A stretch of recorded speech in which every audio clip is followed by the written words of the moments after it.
Powered by Anajar and Levine Accident Attorneys. Call 1-800-747-FREE. That's 1-800-747-3733. Game Day Uncensored, post-game edition. We keep rolling. Don't be stressed. I know what's online. Recapping the Fins game. Real reaction, real opinions, real talk for real fans. That sounds amazing. On AM 560 Sports, WQAM, FM 99.9 HD2, and always live on the free Odyssey app. Game Day Uncensored is sponsored by South Florida Lexus Dealers. Experience amazing by Tito's Handmade Vodka. Tito's Handmade Vodka on game day? Pour me in, coach. Edmore Sawgrass Cadillac. Make sure your next Cadillac is backed by Morse at Edmore Sawgrass Cadillac. Proud partner of the Miami Dolphins. By JM Lexus. At JM Lexus, you'll always get the home team advantage. And by Williamson Automotive. Williamson is Miami. I do not have a lot of answers for currently this Dolphins team. What's maybe worse than that is I don't really have any questions currently for this Dolphins team. They're just bad. I'm not questioning anything. I'm not looking for answers. Okay, maybe I am looking for one answer, and I'm trying to be as positive and honest as I can after that terrible showing, by the way, against the Tennessee Titans. The 0-3 Tennessee Titans. Dolphins lose 31-12. Tennessee puts one on at the very end. Oh, yeah, and by the way, they did it with their backup quarterback, who might be better than Will Levis. Nonetheless, Mason Rudolph. I do have one question. Now, like I said, I don't really have a lot of questions. Definitely don't have a lot of answers. Question might be, currently, are the Dolphins the worst team in the NFL? At this moment, in this time. Right now, it's easy to say, yeah, they are. Well, you barely beat the Jacksonville Jaguars, who are 0-4. Barely. Going for Javon Holland, making that great play as Travis Etienne was going into the end zone, punching the ball out, just getting the ball back, 80-yard bomb, scoring on a last-second field goal. By the way, we haven't had a lead the whole entire season. Not once have we had a lead during a game. Kick that last-second field goal. Okay, then you go into Buffalo. That's not your Super Bowl, but it's a game you circled on your calendar. National TV at home. This is our chance to say, Buffalo, you don't own this division anymore. You don't own us anymore. And you got mollywopped. And oh, yeah, by the way, Tua got hurt. Then you go to Seattle. Tough things happen up there. Nonetheless, not competitive. Tonight, against a not very good Tennessee team that you do have more talent than, their quarterback, Will Levis, does what Will Levis does. One of the first plays of the game, throws it to Emmanuel Ogbah, throws it directly to the other team and says, I didn't see him. And you're thinking, okay, let's capitalize. What do? Let's give Mike McDaniel some credit. Try to get it into the playmaker's hand. Is he doing that because he thinks that's the right thing to do? Or is it because he's taking a little bit of heat for maybe not trying to get it to his playmakers really early and often? Like Tyreek Hill, no targets last game in the first quarter. So start trying to get it to your playmakers. And then Tyler Huntley threw a bad pass. I'll give you that. It was behind the line. It was a backward lateral. Tyreek Hill, be the number one player in the NFL that you're supposed to be. It hits you in the hands. Help your guy out a little bit. Of course, it's a turnover. Will Levis runs, hurts himself. They put in Mason Rudolph. And if you're a Dolphins fan, like I am, when you saw Mason Rudolph go in there, you go, oh, man, this isn't good. Oh, yeah. For the third week in a row, by the way, I've had the luxury yet terrible task of choosing a player for the game. Why is it a luxury? Because for the past 3 weeks, there's basically only been one player for the Dolphins that's been deserving of player of the game. Why is it terrible? For the exact same reason. For the last 3 weeks, there's really only been one player on the team that has been deserving of player of the game. This Dolphins team, this organization right now has me extremely low. And this is not a Tennessee team that is very good. By the way, I am Dan Day, joined by Danny Garcia. We are getting the text in, 305-567-0560. We're going to let you call in, and we're going to let you call in very soon because usually I make you wait a little bit, calm down. You don't deserve to have to wait and calm down tonight. You deserve that you can call in if you got something to say, positive or negative. I don't know how much positive you're going to have. 305-567-0560. You can also text in. We're on YouTube and Twitch. A lot of people calling for Mike McDaniel to be fired. A lot of people calling for Chris Grier to be fired. I don't think that's the right thing to do for a lot of reasons. Number one, It's an unstable situation right now. Let's not make it more unstable. Number 2, Mike McDaniel, he's got the extension, whatever. Number 3, there's a lot of injuries. Oh, yeah, it got worse tonight, by the way. Jalen Phillips hurt his knee. We'll wait and see about that. Number 4, it's maybe low right now, but it's still early in the season. Now, I'm upset, if you can't tell. I know if you're a Dolphins fan, you're upset. If you're leaving Hard Rock Stadium right now, you're a season ticket holder. I have friends that have been lifelong season ticket holders. My friend Carol, her brother Dolphin Dave, go to every game. Heck, they go to Europe. They went to the Germany game last year. Where the Dolphins play, they go. They love. 24 years since they've seen a playoff win. And you know what? That's the furthest thing from their mind right now. Losing to the Tennessee Titans on national TV, 31-12. And man, it didn't even seem that close. By the way, got manhandled for the most part. Danny Garcia, you are a lifelong Dolphins fan. You are ride or die. You are born and raised in the County Dade. Are you in your mind right now maybe saying, fire Mike McDaniel? Mike McDaniel first. Fire Mike McDaniel. Oof, that's a tough one. I got to be honest. I will say this, and I can say this 100%. The honeymoon is freaking over with me. Oh, this year it's over.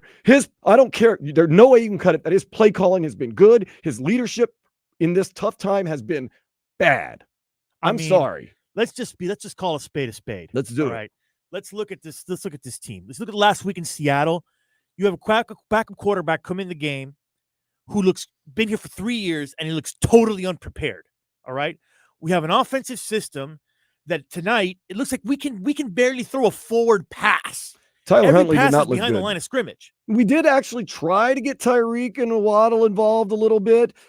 But it comes to a point where you got to throw a forward pass over the line, man. Yeah, they waited until about the third or fourth quarter to start really trying to throw forward passes. And that comes to me. You're this big offensive guru, and you can't get this thing running. And then the one that really chives my ASS, man.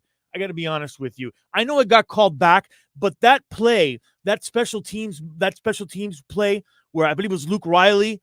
Duke Riley, LSU Tiger. Touch the punt. Forever LSU. Terrible job, by the way. That shows no discipline whatsoever. I mean, this is the third year in a row that this team looks totally undisciplined on special teams. Okay. Completely and utterly undisciplined on special teams. And on top of everything else, everyone's patting him on the back like, hey, good job, Luke. Good job. And it's like, you know what, dude? Where's the accountability? I want to say this. Where's the coaching staff? Where's the players holding everybody else accountable? It's like the inmates are running the asylum in Miami, and I'm sorry. Like, I'm not ready to say fire Mike McDaniel yet. Okay, that's good. But the honeymoon is freaking over, dude. We got to start seeing some results. All right, we'll say this right now. Mike McDaniel, maybe at least you and I aren't. There are some fans saying fire Mike McDaniel. I think that's a little hasty, but hey, you have the right to your opinion. I will say this. You, Danny Garcia, separate people that were not in contact with each other, that have never met each other, not all night long, but for the past 10, 15 minutes, I've been getting texts, I've been getting calls, and you said it to me. This team has no fight. They quit. They're done. And you could see it early in the third quarter, and I understand. Your starting quarterback has concussion problems, and you don't know what your future holds. You can't score. You can't barely get first downs. You went 10 quarters without scoring a touchdown. Some of the field goals weren't that impressive either. Yeah, you're a little dejected, but where was the fight? Where was the guy starting to, whip towels around? Tua was, and then once again, I don't want to pile on Tua too much. He's your leader, isn't he? Shouldn't he going around saying, come on, guys, whipping everybody up? He's standing there with an earpiece in, sitting around talking. Shouldn't he be pulling Tyler Huntley over and saying, come on, man, let's do this. Let's do this. Tyler Huntley always having a hard time. No. And it gets back to this, and correct me if I'm wrong.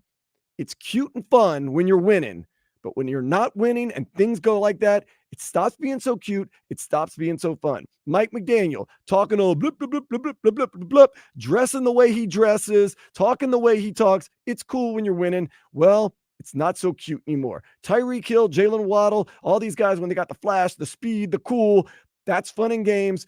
Until you start getting it handed to you by the Tennessee Titans, that's when you say, shut up and start playing. Yes, I did notice that. Duke Riley, dumb play. I know what he was thinking. Someone had already touched the ball, so it was a free play. Where did he think he was going to go with that? And yes, people were patting him on the back. Calais Campbell did go over like a true captain, kind of told him, you can't do that. You can't do that. But then 10 seconds later, people patting him on the back. It's okay.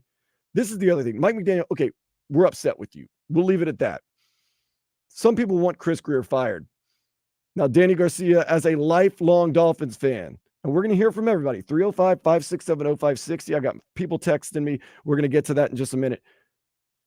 Are you starting to think maybe fire Chris Grier?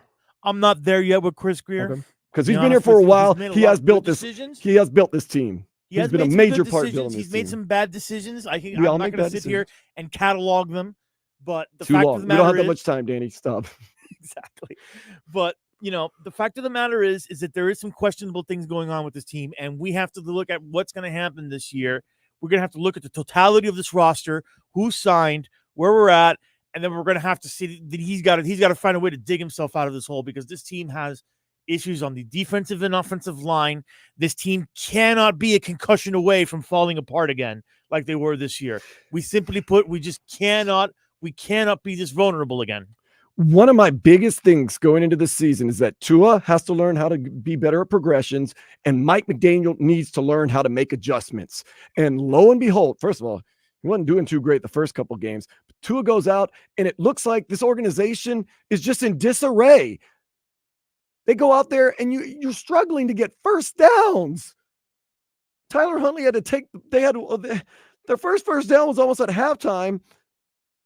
They were 1-6 at halftime on third down conversions because Tyler Huntley took the ball and ran for 11 yards because he took it on himself. Tyler Huntley, 7 for 10 for 35 yards.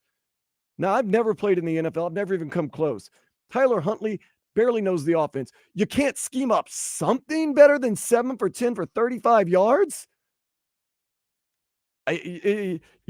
Everyone needs to take accountability. Chris Grier has been there for a while. He's made the groceries. He's done the cooking. It's been 24 years since we won a playoff game. I can maybe understand people being a little bit upset about that and to laugh at the beginning of the season. This offensive line, everybody worries about them. Well, we're not worried about the offensive line. We know right now they're not very good. I mean, the best part of this team is the defense that's on the field 24 hours a day. I think they actually played more minutes on the field than their actual minutes in a football game. They're trying their hearts out. Zach Sealer, captain of the team, Calais Campbell, they said the oldest defensive player in the league at 39 years old, playing their hearts out, man. I feel bad for them. They have no hope. What are they hoping for? I was saying at one point, when Braxton Berrios actually returned that punt for a little while, I said, the worst thing that either of these teams could do is make a mistake on special teams. Just start punting. Just start. 305-567-0560. We're going to get to your calls. It's Game Day Uncensored. Now, don't go crazy and drop bombs, but you can let your heart out there. You can wear your heart on your sleeve. Look, you've been through too much as Dolphins fans. 24 years since you've won a playoff game, and tonight, it was a low point. And there's been a lot of low points. Tonight's a low point when you got Mike McDaniel, who is the offensive guru, the running coordinator at San Francisco, the Kyle Shanahan system where you just plug people in and they win. Look, Mr. Irrelevant, Brock Purdy did it in San Francisco. We can do it here in Miami. Now you're starting to see why Tua Tagovailoa is so valuable, why you do pay him so much, because you don't even look like the blind leading the blind out there when Tua Tagovailoa isn't out there. You look like you have no clue to even move anywhere.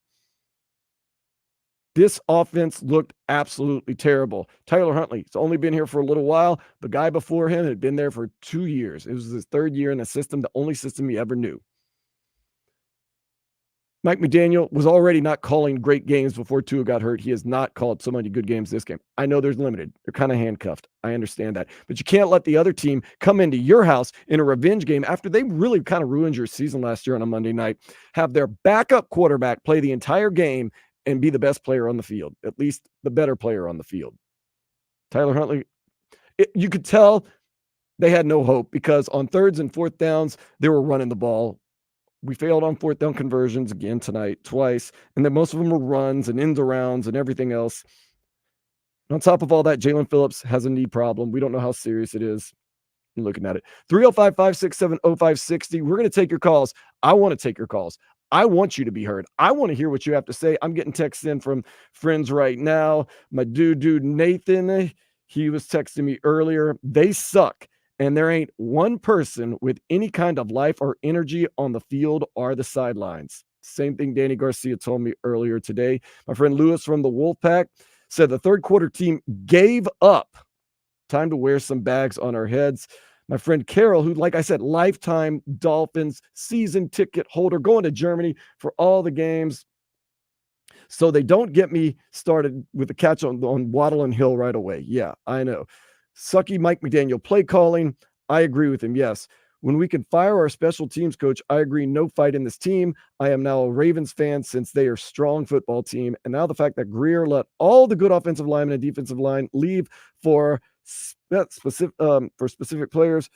Cristobal built his team from the inside out. Thank goodness. Whew. Upsetting. You want to take some calls, Danny? I'm all for taking calls. 305-567-0560. What do we have? Well, let's see here. Let's go to line 5. We've got Sean. Sean, how's it? Oh, I'm not asking. Man? No. I spoke out of turn. Not how's it going. Sean, what's on your mind? Man, you asked me last week if I was ready to punt, didn't you? And I told you last week it was over. I told you not to punt because I told you we're going to come in tonight on national TV and beat the Titans. We're going to be 2-2. Tua is going to be back week 8. If we can just be 500 by week 8, we'll be all right. And you told me, nah. Man. Nah, it's over, man. I can't wait till the November 5th trade deadline because they need to shop them all. Everybody's on the table. Everybody. You know what I'm saying? Because everybody, to get pieces, what do we got to do, man? Because I mean, we got to get Cam Ward here. He's already here. We got to get Shadir Sanders to whoever. But we got to start there. We got to start with the offensive line, man. And it's just there's no dog, there's no fight in this team, man. That was the most disappointing part. Sean, that was the most disappointing part, that I stopped being mad. I started being sad. I stopped asking questions. And like you said, I had everyone call and text me saying, there's no fight. They've given up.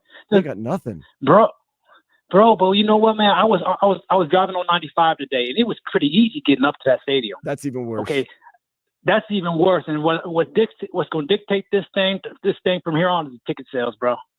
I mean, I know Chris Greer has a Supreme Court job and he can't get fired, but man, it's over, bro. Have they lost the fan base? I was worried about that earlier today when they said that ticket sales there's not a ton of people. It's not as crowded. It's easy in, easy out. But you know what, Sean? Yes, sir. If you're a fan and you watch that game where you had who a lot of people think were the worst team in the NFL, Tennessee Titans, with their backup quarterback, run up and down the field on you 31-12, and you don't really do anything. You finally score a touchdown at the very end of the game. Do you blame people for saying, well, I spend my hard-earned money to go see that crappy product? I don't blame it because I'm not trying to lose sleep on a work night. That's the elephant in the room right there. It's a work night. We got hyped up for the Bills game. What happened? Oh. We're supposed to be prime time, but we know what we are. We're daytime TV. That's what we are. We get to prime time. No, we're not. We're not the Hunger Games. You know what? We daytime TV, and that's what it is. We fall flat on our face. I'll say we're late night because we're ugly, but Sean, thank you so much, man. Thank you. 305-567-0560 is the number to call. Phone lines are lit up. Danny Garcia, who else we got? Dolphins are right there on late night TV with Joel Osteen, according to my boy Sean. Jesus. Wrapping him up. All right, here's my old school boy. He's been around this station calling for a long time. My man, Abel. Abel, what's up, man? Man. First of all, what an honor it is to finally get back on the air with the legend himself, Danny Garcia. I've been calling Danny late night since the Big Three era, since Hurricane losses, Dolphin, the Philbin era, and I'm glad I can call back in. But I'm going to tell you something, brother. This is an all-time low. And for a franchise that has set the standard of mediocrity in this town for the last 25 years, what I witnessed tonight, what I've witnessed the last couple of weeks, coming into a season that everybody was talking about, oh, we gave Ramsey $70 million. We made Hill the top paid wide receiver and Waddle a top 10 wide receiver, and we got HN, and we got all the weapons and all the speed and all the nonsense, and we have McGenius out there. Mike McDaniel has lost the team. Our NFL team is a reflection of their head coach, and you know what the team is right now? They are a reflection of their head coach, a coach that is out there that obviously doesn't know what he's doing. He's trying to outsmart himself, and people saying, oh, well, we have Tua out. Yeah, we have Tua out, but even with Tua earlier in the games this year, he was not looking very good because the play calling has been abysmal. You're right. The play calling has been trash since the freaking last year. And anytime, if you look back at the tape, anytime that the Dolphins will get inside the 5-yard line, McDaniel decides to get cutesy and decides to do an end around and decides to do a jump ball to Tyreek or decides to do some stupid play calling instead of lining up, manning up, pushing the line, and scoring a freaking touchdown. I'm sick and tired of this franchise allowing the ineptitude of Chris Greer, who has been with this franchise for 22 years. 22 years that we have not seen a playoff win. We saw the playoffs in 2008. We saw them in 2016, 2022, 2023, and the same outcome. I am 33 years old, and I have yet to see a playoff win in my adult life. And I am used to it because I know we're not going to see crap, because as long as Stephen Ross, who does not have the guts, who does not have the internal fortitude to go in there and clean house like the Houston Astros did, like many professional franchises, because we're not a professional franchise, and I don't give a damn about your wait list for season ticket holders. I don't give a damn about your parking and your shuttles and all these great things and the doggos across the stadium and the best game day experience, because the only thing that matters is wins, and we have not seen them, and we're going to continue to be this crappy product, overpaying for players that never show up on game day until the day that I die. Go Dolphins. Couldn't have said it much better right there. And also with a go Dolphins. And I would say, whoa, calm down, Abel. But we're getting a lot of people texted in saying, this is my soulmate. I agree 100%. And after what we've seen, and now, you know what? It's an amalgamation. It's not just after tonight. It's not just after last week. It's not just after Tua got hurt. It's not just losing to Buffalo. It's 24 years.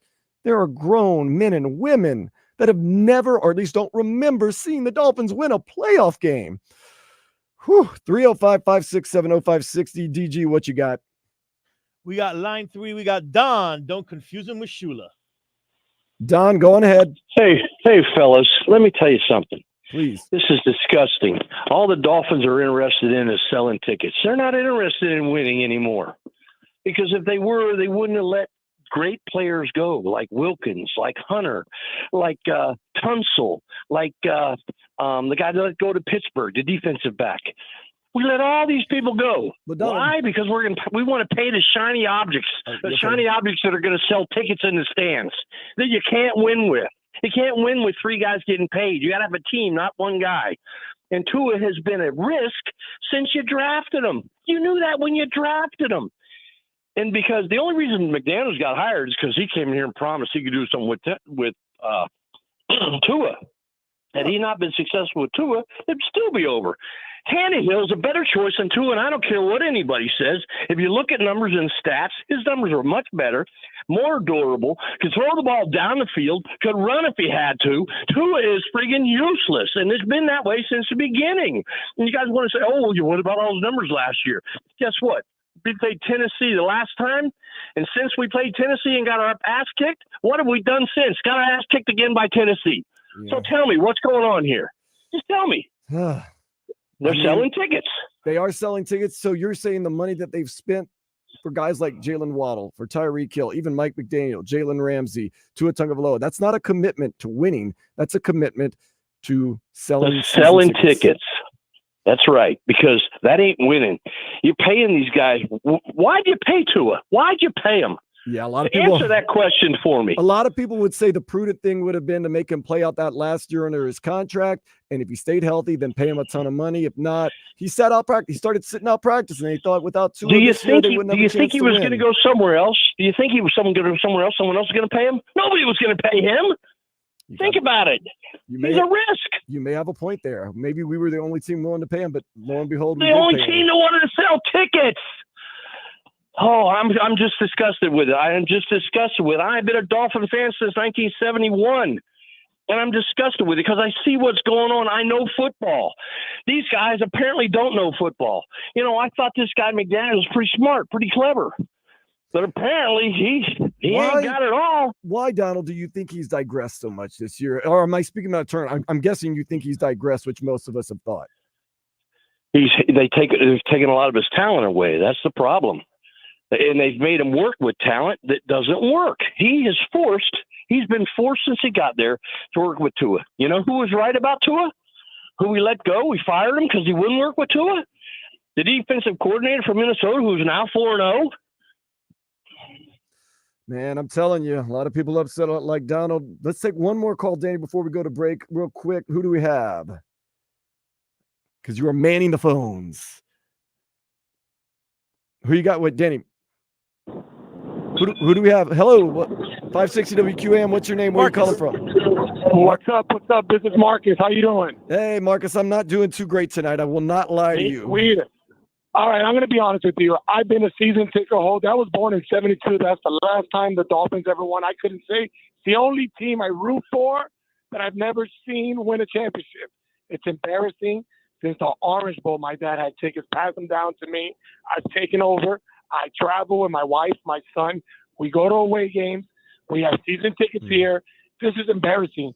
The offense that Mike McDaniel runs is a flag football offense. Flag football offense. You're hiding Tyreek behind the line. Throw the ball forward. We stink. It's a bad smell. Get rid of Greer. Bring in Belichick. What's one more year? I say we tank for Cam Ward. What's one more year? What is one more year? It's worth it. Tua's not the answer. I like Tua, but he's injury prone. We need to move forward. We need to get out, trade Tyreek, do what we got to do to get picks. It's just a waste of time. It's what the caller before said. It's just selling tickets. It's just selling tickets. We're not good. We're not good enough to compete against Buffalo. We're not good enough to compete against Kansas City. And we stunk tonight against a bad team. Next week against the Patriots, Jacoby Brissett's going to beat us. That's embarrassing. Tank for Cam Ward. Move forward, and let's go on with the future. Because it ain't Tua. It ain't Mike McDaniel. Bring in Belichick. Clean house. Get rid of Greer. And that's it, my friend. Have a good night, Dolphin fans. Let's stick together. Let's see what the future holds. What's one more year? Let's tank for Cam Ward. I hate to say it, but Marcus is a true Dolphins fan. I mean, a lot of times you say, well, listen to all the crazy he's saying. No, he's being pretty honest, being pretty real about how he feels about it. A lot of Dolphins fans are very upset. If you're saying tank for Cam Ward, tank for this, well, there was a couple of years ago, whether you like to admit it or not, the Dolphins put down an all-time tank job. They got rid of anybody that was anybody at all, and they tanked for Tua, and it's gotten us right here. I'm not saying that this is the end. I don't say we've hit a dead end, but just right now it feels really, really low. So to say that tanking is the answer now, what's another year? You do have to also look at that fact that we've gone down this road before and it got us where we're at right now, which seems like a valley, not a peak, obviously not a peak, but hopefully it's only upward and onward from here. We'll continue to take your calls. We'll go into some of the stats from tonight. 305-567-0560. I am Dan Day with Danny Garcia. This is Game Day Uncensored on 560 WQAM.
Sports, WQAM, FM 99.9 HD2, and always live on the free Odyssey app. Sponsored by South Florida Lexus dealers, Tito's Handmade Vodka, Edmore Sawgrass Cadillac, JM Lexus, and Williamson Automotive.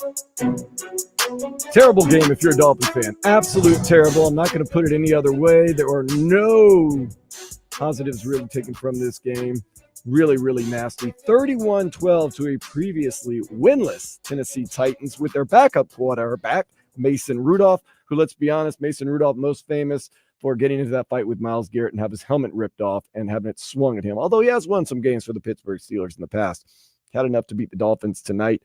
Lack of stats. Let's talk about him. Tyler Huntley was supposed to come in and make it kind of dynamic. You could tell that the playbook was a little scaled back, to say the least. He had 14 for 22 with 96 yards, and I would have to say like 25, almost 30 of those yards came pretty much in the last two passes or so of the game. He threw a meaningless 10-yard pass to Tanner Conner on the last play of the game. Didn't even try to go to the end zone. He had 96 yards passing, though. So 40 yards rushing, 8 carries, 40 yards. He did have that one touchdown. We broke a 10-quarter touchdown drought with that late quarterback run by Tyler Huntley for getting in the end zone. Jalen Wright. Now we know that Jeff Wilson Jr. got injured during warmups, so he was not available. We know Raheem Mostert having some rib issues, not available. Jalen Wright, the rookie, 9 carries, 32 yards. Tyreek Hill tried to get him involved with all types of sweeps and end arounds, and Tennessee was not biting. They just kind of tightened up the edges and pushed him out of bounds. He had 3 carries for 19 yards, while Devon Achane, God bless him, he tried, but it's just impossible going up against a team that kind of knew that you were limited and we're going to try to get Achane going. 10 carries for 15 yards receiving. First pass of the game for Tyler Huntley was to Jalen Waddle. He finished with 4 receptions, 36 yards. Tyreek Hill, 4 receptions, 23 yards. Jalen Waddle, Tyreek Hill, each 4 receptions. Jalen Waddle, 36 yards. Tyreek Hill, 23 yards. Tanner Conner, like I said, he caught that last pass of the game. He had 2 receptions for 15 yards. Devon Achane, 3 receptions for 14 yards. Malik Washington made his debut as a Dolphin, 1 reception for 8 yards. Emmanuel Agba, we'll get back to him in a little while. He had that early interception, barely interception. He also had 3 tackles and 3 assists. Calais Campbell, so proud of him. He worked so hard tonight. 4 tackles, 1 assist. Storm Duck, I thought, looked okay at times. Not great, but okay at times. He had a couple of breakups in there. He also had 3 tackles. Zach Sealer, 2 tackles, 3 assists. And real quick, before we get back to your phone calls, 305-567-0560, if you want to hear the lack there of production on the team that scored 31 points, Mason Rudolph, 9 for 17, 85 yards. That's the backup quarterback and the winner of the game. Will Levis, 3 for 4, 25 yards. He had that interception. Neither of those guys threw touchdowns. Tony Pollard, he had a good game rushing, had a couple of big breaks against this Miami Dolphins defense that you got to tip your hat to them. They were on the field the whole game. 22 carries, 88 yards, and a touchdown. Tyjae Spears, 15 carries, 39 yards, and a touchdown. Calvin Ridley, 1 carry, 15 yards. Will Levis, 2 carries for 5 yards. Big receiving, none. Tyler Boyd, 2 receptions, 31 yards. DeAndre Hopkins, he had a couple of pass interferences put on him, but nonetheless, he had 2 receptions for 31 yards. Terrible game. Absolutely terrible game. Are you feeling terrible? Is there some positive to glean? 305-567-0560. I am Dan Day with Danny Garcia. Who are we going to next, Danny? Okay, let's go to JJ on line 6. JJ, what's going on? Hey, what's going on, man? Just glad you got me on my way home from the stadium. Long-time season ticket holder. Been going to basically every game for over 10 years now. I think it's time to stop blaming the quarterback that didn't play the game. I think it's time to start kind of looking at the head coach and the culture he's building around here. Just a lot of players making business decisions. Tyreek, for example, running out of bounds when you can fight for a first down. It just doesn't look good. It doesn't send a good message to the rest of the team. That's kind of my 2 cents on it. I'm not ready to burn the whole season, but I am ready to burn the boats. I mean, if we don't start racking up at least 1-2 wins the next 2 games before Tua comes back, it's over. You can hang it up, and after the season's over, you're going to have to start cutting heads, firing people, and making new decisions to see what works. Because I don't believe in drafting a new savior. I don't believe in drafting a quarterback that's going to save the franchise, but you need to make a fundamental change to change what's going around here because we're soft, man. I would have said this, JJ, that, last week, if you were listening to the post-game show, we had lost to Seattle. I said, it's a backup quarterback. Maybe Tyler Huntley, you got some time to scheme. You got a home game. It's a revenge game against the Titans. You end up being 2-2. You win tonight. You're 2-2. Tua could be coming back sooner or later. Things are going to be okay. Well, lo and behold, the Titans winless, very bad. They beat you badly, 31-12. Then you say, oh, but wait, we have the Patriots and the Colts the next 2 weeks. I would say winnable games after tonight. Not so confident about that. JJ, are you? No, I'm not confident at all either. I mean, it's going to be a testament to McDaniel. I think McDaniel is kind of going to be coaching for his job. If he can't pull out something the next couple of games, I mean, people, if I'm being honest, I think the league has the book on McDaniel.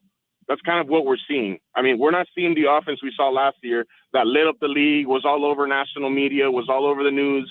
Now it's just kind of, it's not what it was. It's not explosive. The league knows the illegal shift penalties. I mean, that's also another thing to kind of call out. It's killing drives. It's painful to watch an offense get a positive play to get killed by an illegal shift penalty that it's like a head scratcher sometimes, but they happen. It's football. You got to keep moving forward. And I think the league might have the book on McDaniel. That's my fear. Oh, I hope not. I hope not. And yeah, the penalties have been kind of nasty and ugly. Now you could possibly blame backup quarterbacks, the timing. And it does look like a couple times I saw Jalen Waddle, Tyreek Hill drop some passes they usually caught. I don't know if it's the timing. I don't know if it's the rotation on the ball, be it a right-handed quarterback as opposed to a left-handed quarterback from Tua. One quarterback's not having problems, Jared Goff. He's got the Detroit Lions rolling right now, and they're going to get the win 42-29 over the Seattle Seahawks, who looked very good against the Dolphins last week. There's 1 minute left in that game. Still got time to call, 305-567-0560. Danny Garcia's manning the phones. Who we got, Danny? Do we have anybody? Oh, yes, we do. Sorry about that. There's a lot of calls coming in right now, too, by the way. Let's go to our man with a curious name, Caps for Life. Caps for Life. What's up? Cap, go ahead. Hello? Go ahead, Cap. We're good. Okay, so first and foremost, before I even start, this Cam Ward stuff, just put that out of your head. Let the University of Miami have something for once. Everybody in this fan base, I don't want to say everybody, but a good majority, because the 10% club tried to tell you, but the good majority of this fan base wanted whatever's happening now to go on. Ooh. So, I mean, look, the past, I want to say 3 out of the past 4 years, you had Tannehill, Mayonnaise Man Levitz, and now Mason Rudolph beating you. The Tennessee Titans are now officially your daddy compared to the Buffalo Bills now. Let's just be real now. And that's the makings of what the fan base wanted. Everybody wanted a new coach. So the definition of insanity is complaining about coaching when you fired your last coach for coaching with, who I mind you, is 4-0 with a team that's the best team in the NFL when we're the laughing stock right now. So that's how the football gods work. All right. You guys wanted all this to happen. This is what happens when you don't listen to a good majority of the fan base that tells you something about what's going on in the field. You know what I mean? It's just like, I get what's going on, but at some point in time, some people need to listen to the good majority of the fan base that do know what's going on in Miami, because there's a lot of hidden agendas here, and now we're starting to see it, and it's starting to affect the fans that were at that stadium. And that's not fair to them either, man, because now we're getting force-fed stuff that's not coming to fruition, and now we're stuck trying to figure out what's going to happen. And I'm not going to say anything else because I hope everybody turns up and starts calling in, which I doubt it, because if they don't call, then that's the problem with the fan base too. They're not complaining loud enough for them to hear that this cannot be the norm. We cannot be breaking the cycle if we're going to continue doing the same thing over and over and expecting different results. Well, Cap for Life, now, go ahead. I get it, Dan Day. You're going to hear through all these calls. Tomorrow, everybody's going to get on the programs, what they do in the morning, and go through the same spiel. But you got to let this marinate, because what happened tonight is not normal. Okay, no. And for everybody to try to think that Tua is going to come back and save this, I mean, if you think that's going to happen, hey, all power to you. But if we end up doing what we just happened now the past next 2-3 games, why even have him come back? That was another question I was going to start asking people as the night goes on. At what point do you have to cut ties and say, what if you lose out until week 8? What if you continue to lose? Is there any reason to even bring Tua Tagovailoa back, to even risk it when, to be honest, the season's pretty tough? It's pretty much, you've already lost bad to the Titans. If you lose to the Patriots, you lose to the Colts, you lose, the Cardinals? He'll be back for the Cardinals. Like, is there any reason to even bring Tua back if you have not won a game at that point? You are 1-5. If you're 1-5 going into the Cardinals game and Tua can come back, is it really worth the concussion problems? And the answer is, I don't know. But I do want to give Dolphins fans credit for this. And Danny Garcia's man on the phones, and I always appreciate his help. For the people that say it's a soft sports market, or their fans are soft, that is not true. I've lived in the strong markets like New Orleans, Louisiana, Madison, Wisconsin, and other areas like that. These fans are as passionate as anyone. And Cass was saying, if people don't call in and have their voices heard, then they'll just think of business as usual. Well, people have called in tonight and people are having their voices heard. And we are glad that we can do this for you and that we can have the people's voice heard, because this is a time that you have that right. You've gone through a lot with the Miami Dolphins, not just tonight, but over the past couple of years, or maybe even the past couple of decades. So 305-567-0560. Danny, who's next? All right, let's go to Mark, not Clayton or Duper, but Mark. Mark, go ahead. Hey, guys. How's it going tonight? Terrible. Terrible. I'm telling you, I'm in that ride home right now with my kids. Long-time season ticket holder. When we lived in Virginia, I would fly in for 8 home games a year as well. Wow. This is not even angering. This is beyond that. This is disappointing. And I've listened to some of these callers, and some have had some good points. But to the gentleman sitting here saying they're selling tickets, he's insane. Okay? What they sold is false hope. False hope. All right? We all know our line sucks.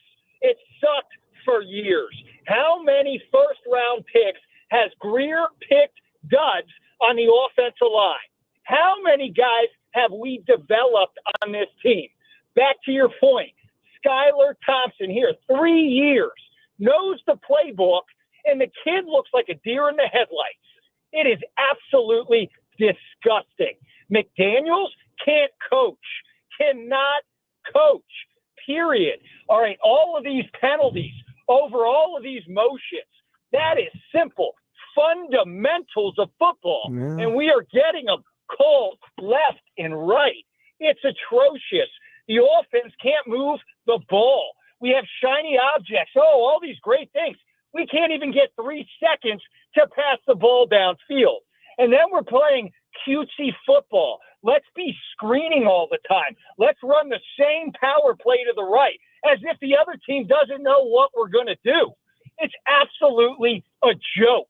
On top of it, we have 4th in inches, and the dipshit lines up he lines up in the shotgun. Well, Mark, I want to ask you this. When you see this team line up for a 3rd and 1, 3rd and 2, or 4th and 1, 4th and 2, how much confidence do you have that they're going to pick up that big 3rd or 4th down, that they're just going to power their way through and convert? None at all. None at all. I believe we are one of the only teams that keeps a fullback on the roster.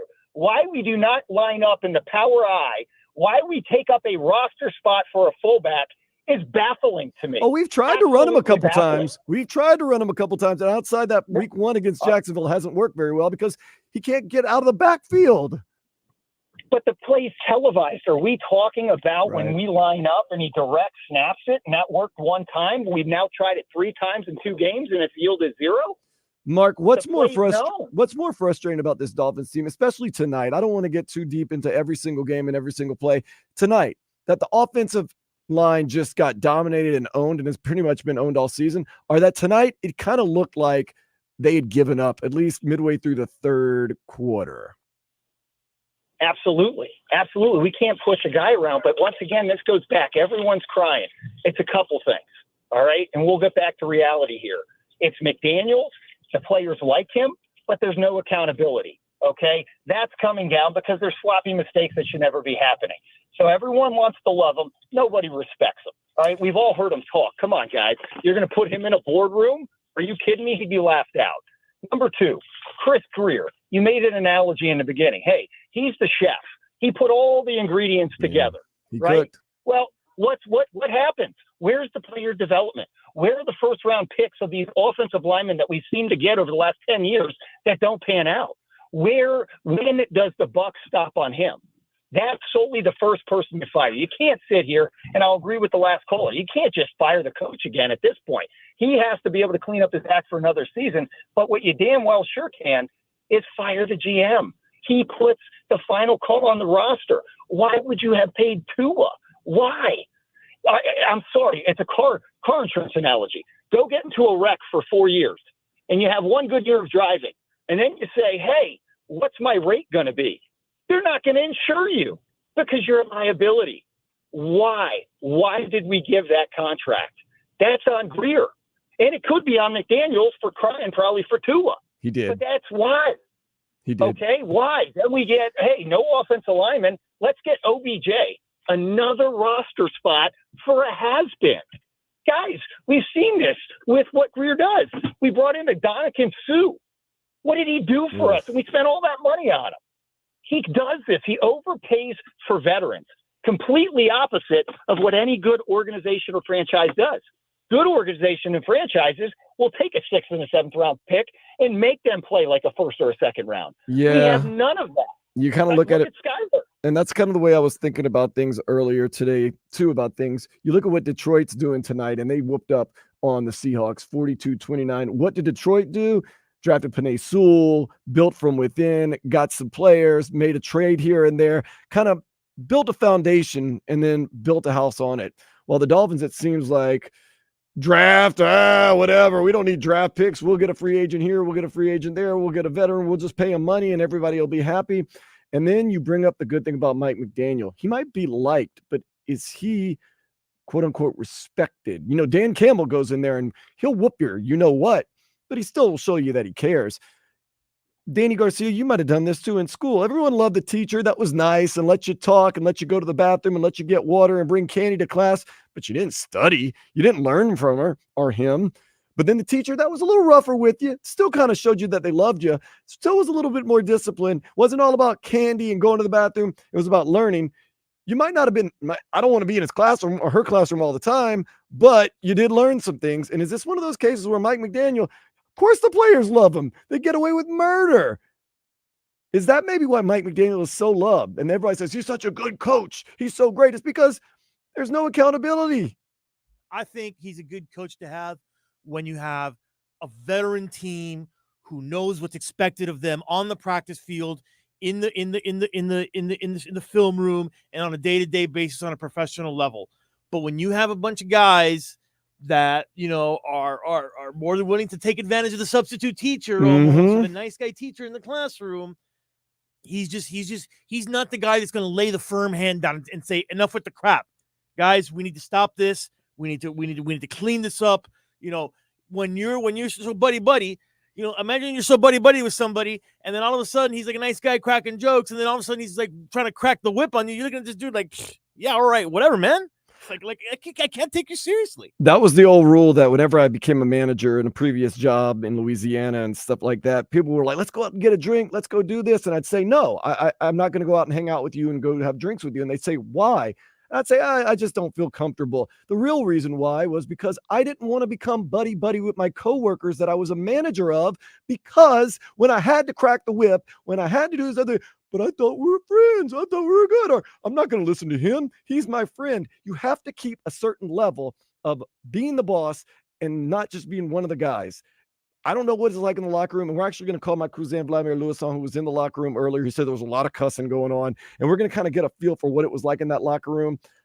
I'm guessing not a lot of fun, but did anybody seem worried or scared? That's going to be interesting. Can't be buddy. We'll take one more phone call, 305-567-056 before we go to break. Danny Garcia, it's all you. We got Paul. Paul, you're on. Good evening, gentlemen. Good evening, Paul. I've been a fan since 1968. God bless you. 60 years old. And I am totally, I just don't get it. It's like watching a flag football team, like I heard before, but even worse, because we can't even call plays. Simple plays. Throw the ball downfield. We Yeah. can't even do that. We can't do that. Our I don't know what to say more than what I've heard tonight from a lot of good points. But Dolphin fans, we have to stick together. This is hopefully the lowest it could ever be. And we can only look up. I As hope fans, so.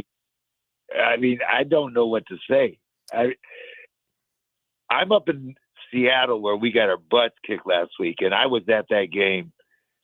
And now I have to go to work tomorrow and hear it from the Seattle. The only thing that's going to save me is Seattle lost today. Seattle did lose pretty badly to Detroit, who's a very good team. That's very tough and has a coach that is a little rough around the edges, but seems like he does care.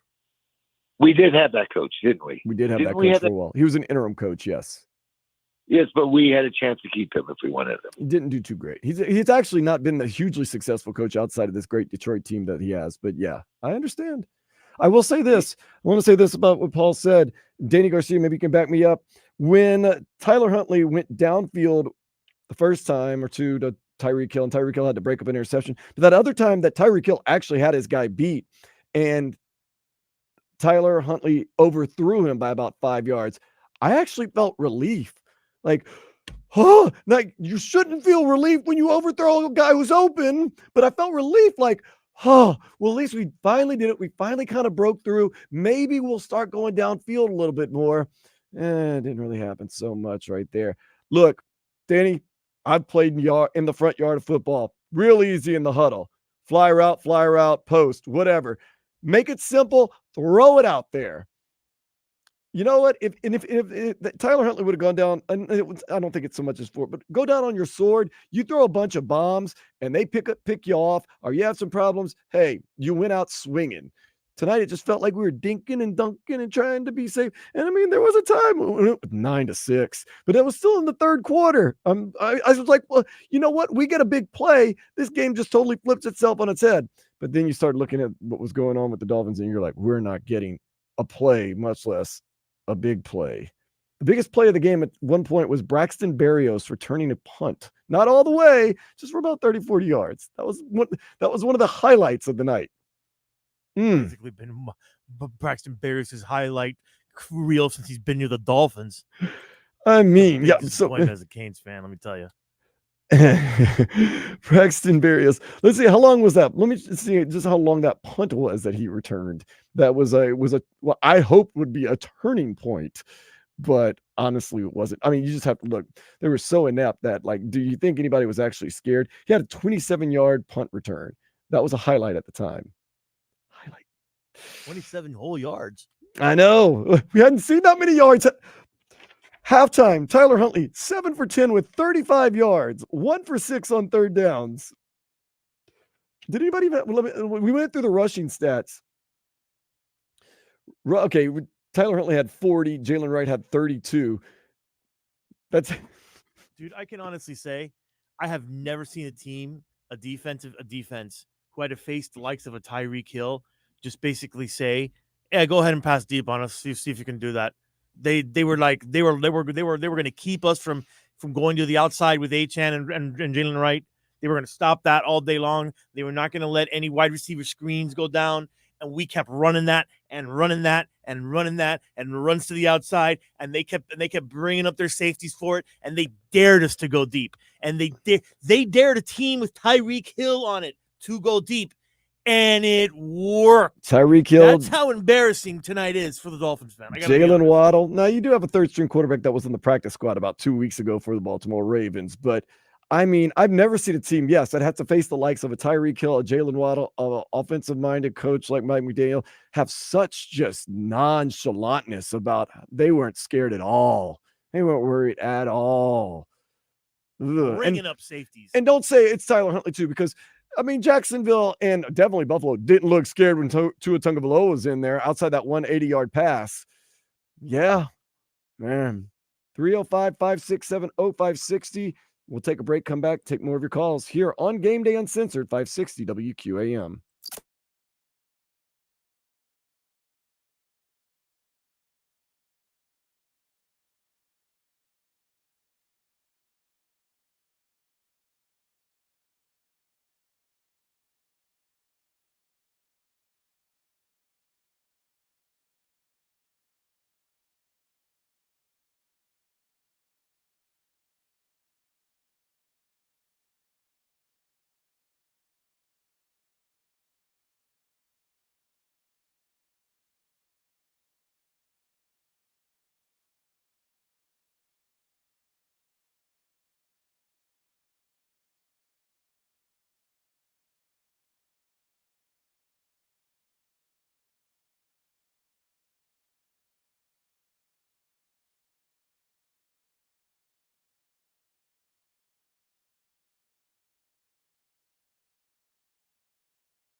Playoffs? Oh, goodness. Playoffs? You kidding me? Playoffs? I just hope we can win a game. Great Jim Mora. Yeah. We talked about playoffs. 24 years since the Dolphins won a playoff. Everything was on the 24s during training camp. Mike McDaniel made it very clear. It ends this year. Like Jim Mora said, I'm just hoping we win a game. After the Buffalo game, I said, okay, it can't get any worse. Against our rival, the game that we wanted to go out and prove that we were the new bosses of the AFC East. They took care of us easily, and Tua Tagovailoa had a concussion. Then you go out to Seattle, and Skylar Thompson and Tim Boyle looked absolutely basura. Offense was absolutely garbage. You got manhandled, and you said, okay, we were reeling still. Can't get any worse. Tennessee Titans, they're one of the worst teams in the league. Will Levis likes to throw it to the other team. He did try to do that. He gets hurt. Their backup quarterback, Mason Rudolph, comes in. We got this. Tyler Huntley, he's been to the playoffs.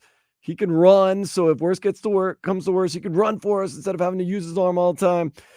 And this is just as bad as those other two losses. And now you can make an argument that we are, Miami Dolphins, the worst team in the NFL right now at this point. Because, I mean, the body of work is terrible. Jacksonville is absolutely garbage. They're 0-4. We barely beat them. Buffalo is a good team. They killed us.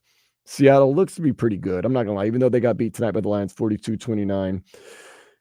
They took care of us. For Seattle, Dan is mediocre. Huh? Oh, yeah. They're middling.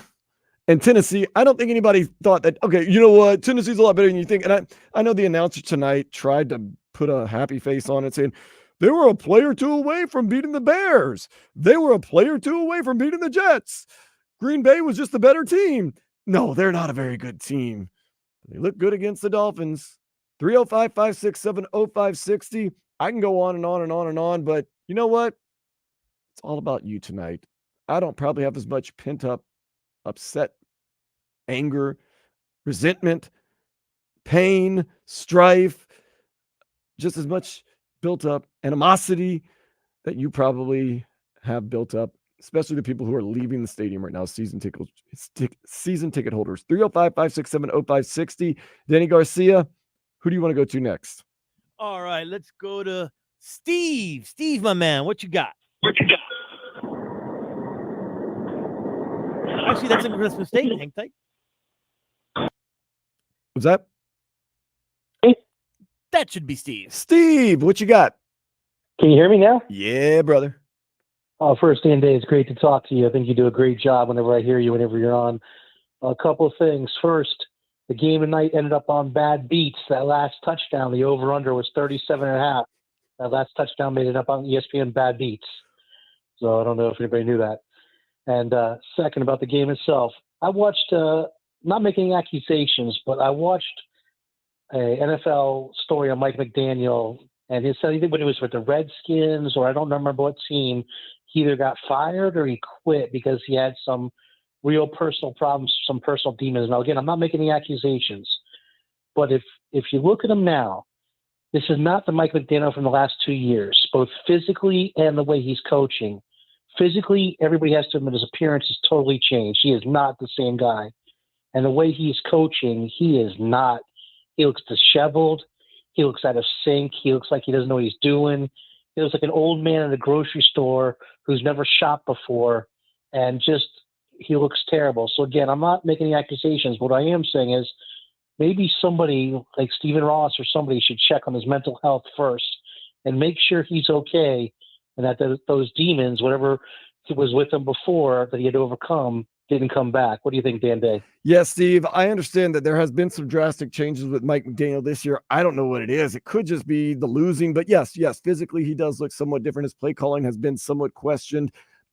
I don't know, but yeah, there is a lot of questions surrounding Mike McDaniel, like what in the world is going on? Do you need some help with anything? And I'm sure that all those are being discussed with him right now. I think it's just winning will probably solve a lot more of the problems that people might be having.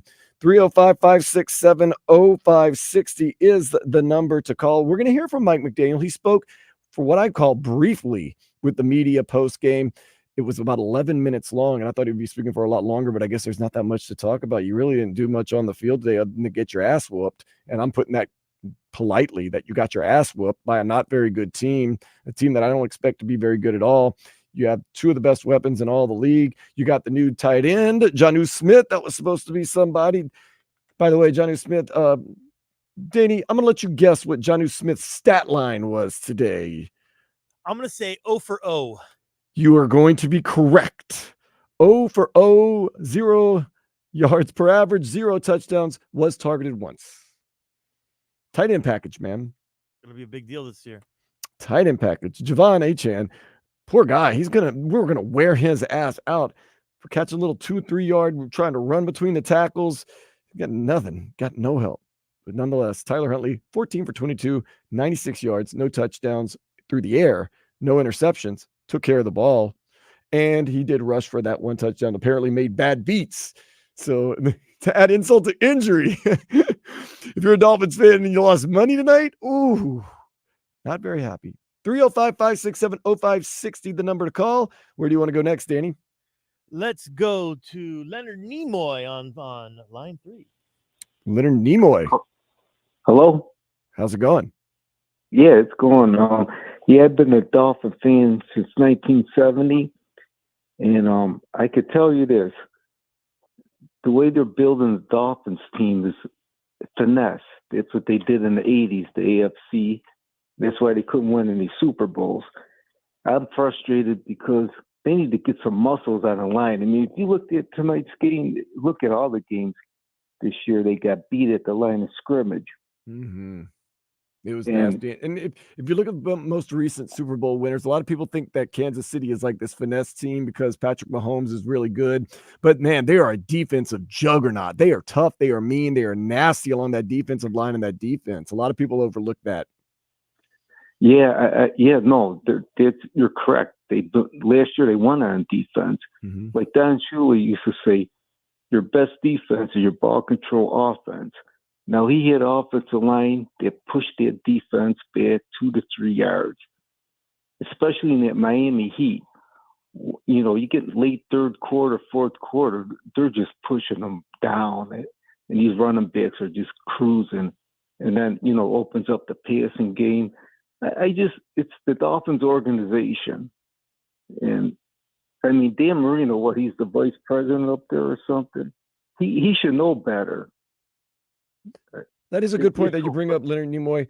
I remember, especially back in the day at LSU, ground and pound, and Les Miles, he would just ground and ground. But he knew he had the bigger and stronger offensive line. And he'd tell you, look, don't get upset at me in the first quarter. Don't get upset at me in the second quarter. Don't even really worry about me that much in the third quarter. But guess what? We're going to lean on you and lean on you and lean on you. And at the end of the game, you're going to start giving up big plays, big runs, because you just don't have it in you.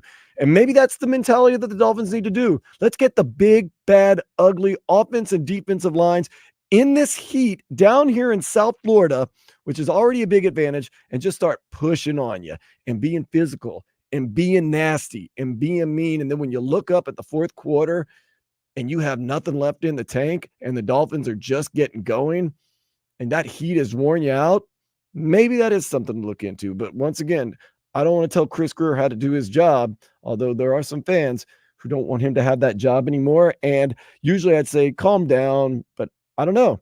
He's been one of the constants, and there's been a constant thing about not winning a playoff game for 24 years here in South Florida. I think it's a little too early for that, but I also understand a Dolphins fan, their call for that. Absolutely. And I just want to say one thing, Dan, because I noticed a lot of what's going on here on the text machine and what the caller said a little while ago. And I just want to say something right now, just because I feel like I have to. There is no evidence at all that whatever problems Mike McDaniels has had in the past are surfacing now. And that would be completely unfair.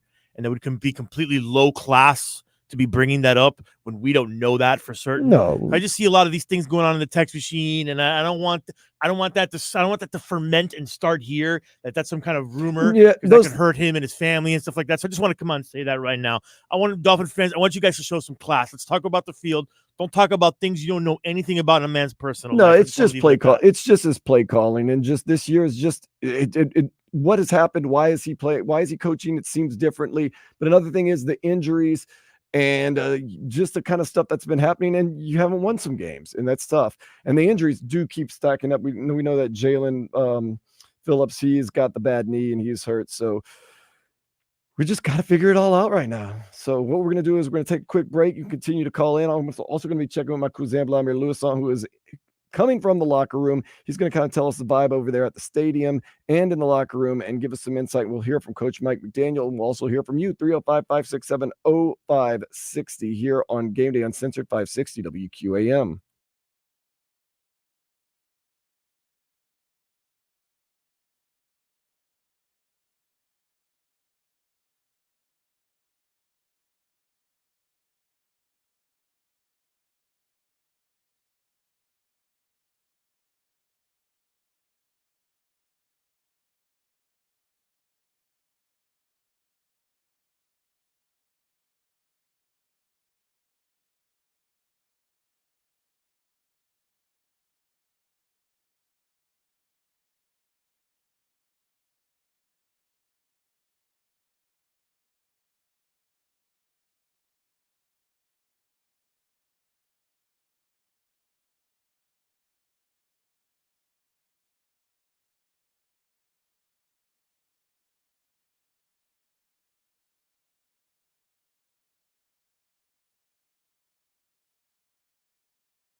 WQAM Miami, WPOW HD2 Miami, WKIS HD2 Boca Raton, an Odyssey Sports Station. Powered by Anajar and Levine Accident Attorneys. Call 1-800-747-FREE. That's 1-800-747-3733.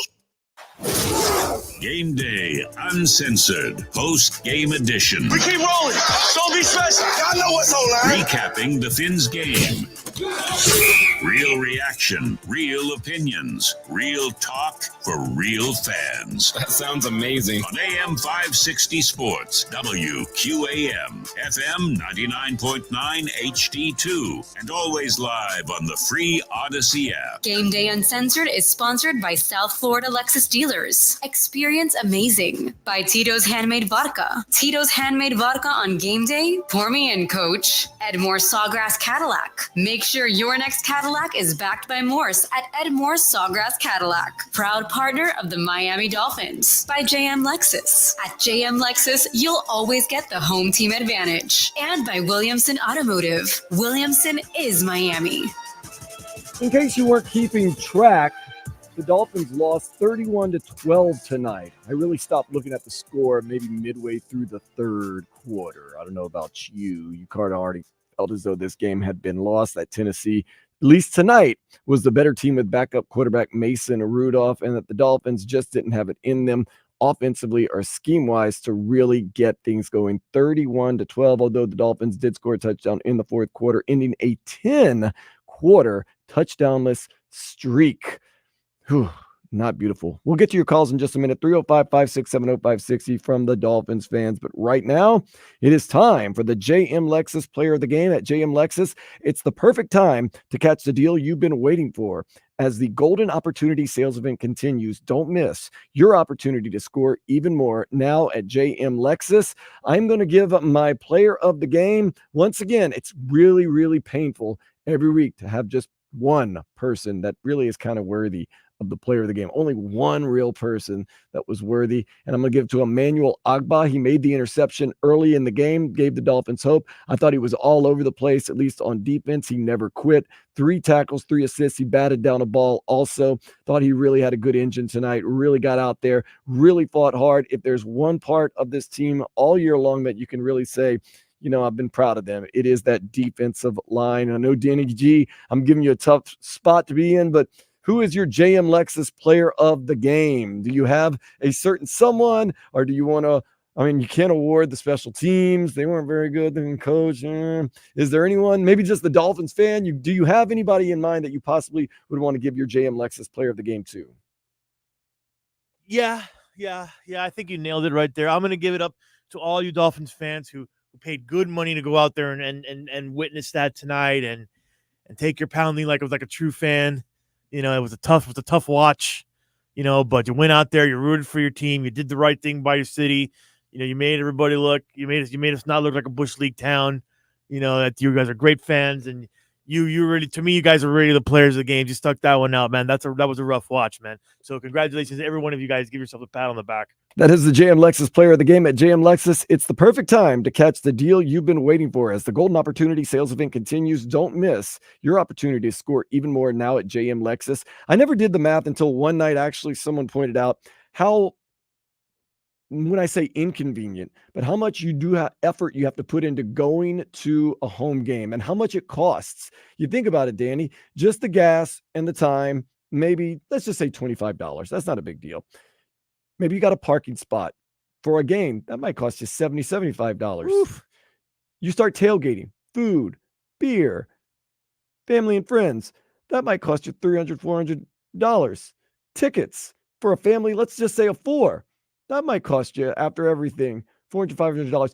Going to a game costs you around maybe $1,000 after everything is said and done. Yeah. After everything is said and done. So when you sit there and say, what if fans had the right to say, like, no, these fans are very invested, not just with their hearts, not with their minds, but with their wallet.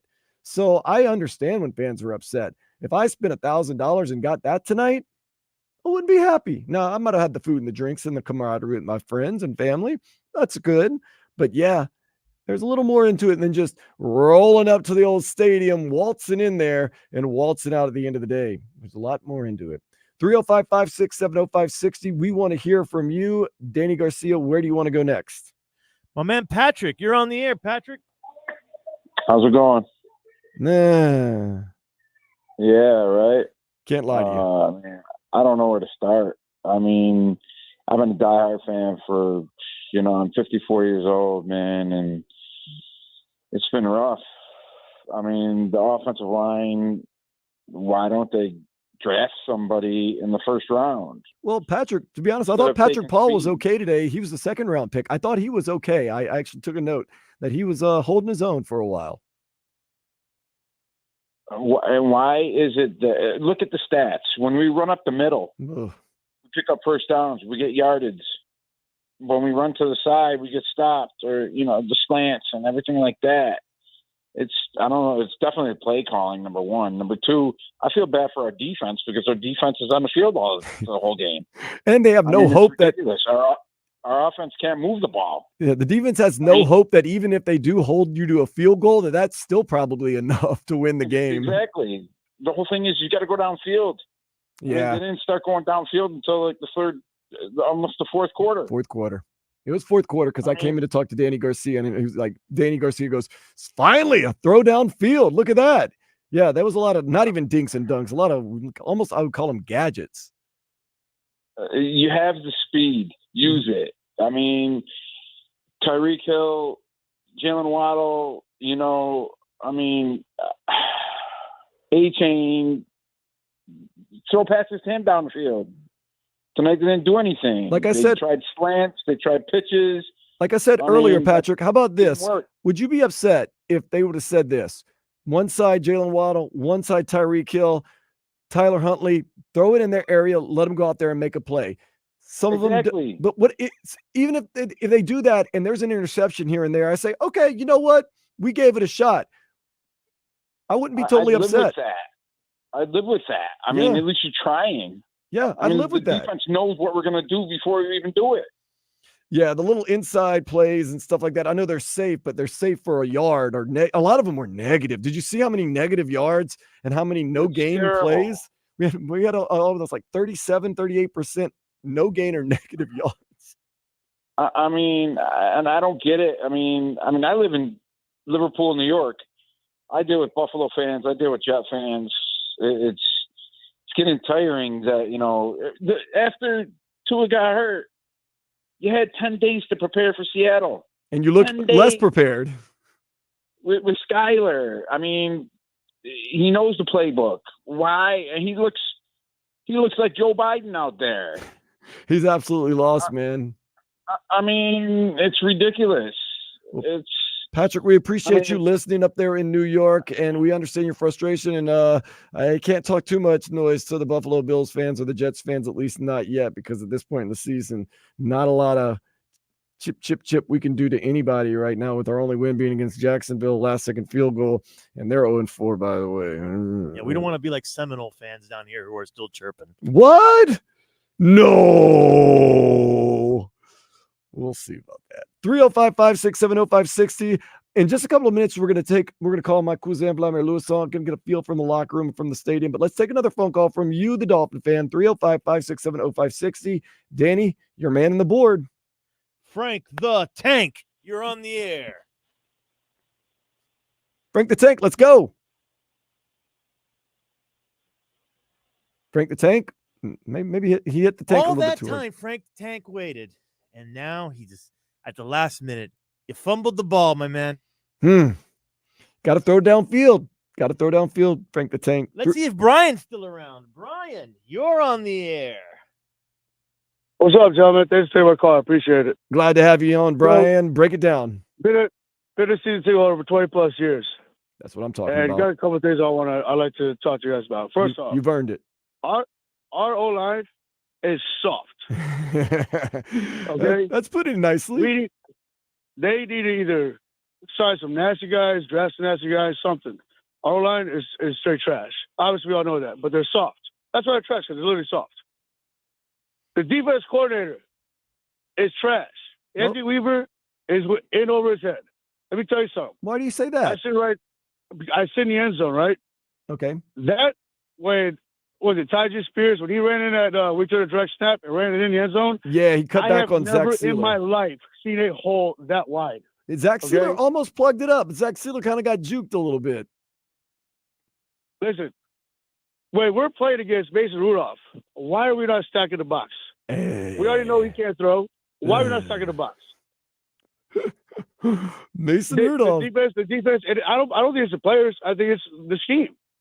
Our defense has been trashed, in my opinion, every game. It did seem like Tennessee with the backup quarterback had a better scheme than we did, but we had more time to prepare with our backup quarterback. Well, here's the other thing. For McDaniels, yes, something's going on with him because I think we may have called 10 plays so far this season that replicated play calls from last year. How many screens are we going to keep calling? We have thrown a lot of screens this year. I will give you that.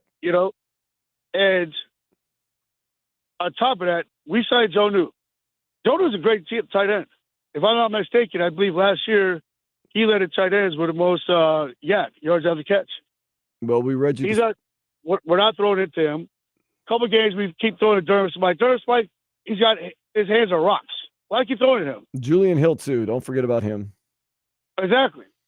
Now, and when it comes to Greer, let's not forget, Greer is the one that made all these great trades that got us Waddle, that got us Chubb, that got us those dogs. When it comes to drafting, yeah, he's definitely got some issues with drafting. We keep pushing for O-line. Chop hasn't done much. He's still raw. But we knew going into the offseason we had no center. We knew Teron Armstead is about to retire. We lost Robert Hunt, which he was a dog, but, for him, what do you got to pay, like $110 million? That's a lot for a guard. I get it. Eichenberg is trash. My opinion, Greer should, this next offseason, every single pick off the goal line. Oh, that's a brave call right there from Brian. Well, look, this is the thing in the league right now. Why are the quarterbacks so bad? Well, it's because a lot of the offensive lines are really bad. So you can't say the Dolphins just have a terrible offensive line. You watch around the league, quarterbacks are getting murdered on a game-by-game basis. The offensive lineman seems to be a lost art, but yes, it definitely seems as though the Dolphins are getting pushed around a lot. Before we go to Vladimir, take one more call, 305-567-0560. Danny Garcia, do the honors. All right, so my bad. Apparently, Frank had hung up and I had Marlon on line 3, and so I messed up on him. So he took a real offense to this. So say, Marlon, you're on the air, my man. Thank you, man. That's me. I just wanted to chime in on the West Coast, man, here in San Diego. What I experienced tonight in a restaurant bar of my friends and all my fans out here. What a dismal showing. I'm not so sure. They were all kidding me about McDaniel's down there. Is he not wearing a hairdo from the 70s with the Jerry curls? What's going on with that?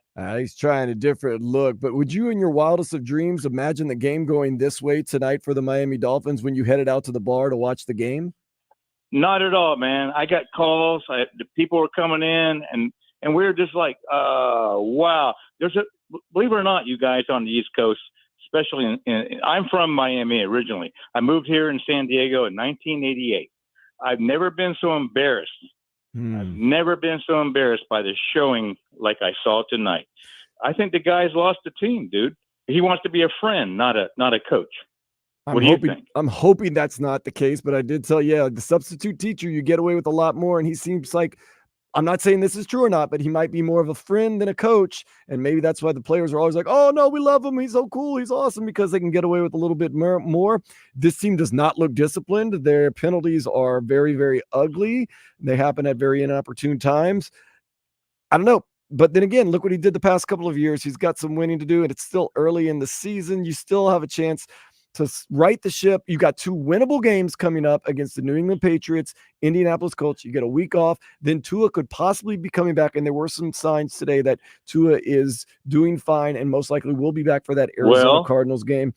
if you can do okay, if you can win these next 2 games, and once again, I know I'm being very positive, but you can win those next 2 You're games. being too positive, sir. I You're being know. too positive. How did I forget about what watched- happened a couple hours ago? Oh, Yeah, you're being too positive. I was able to view Tua from the sidelines. Everybody else, he doesn't look like he's ready to come back, my friend. He doesn't look like he's ready to come back. I'm in the medical profession. I'm telling you, that guy is not ready to come back. He's not ready to come back into the NFL, period.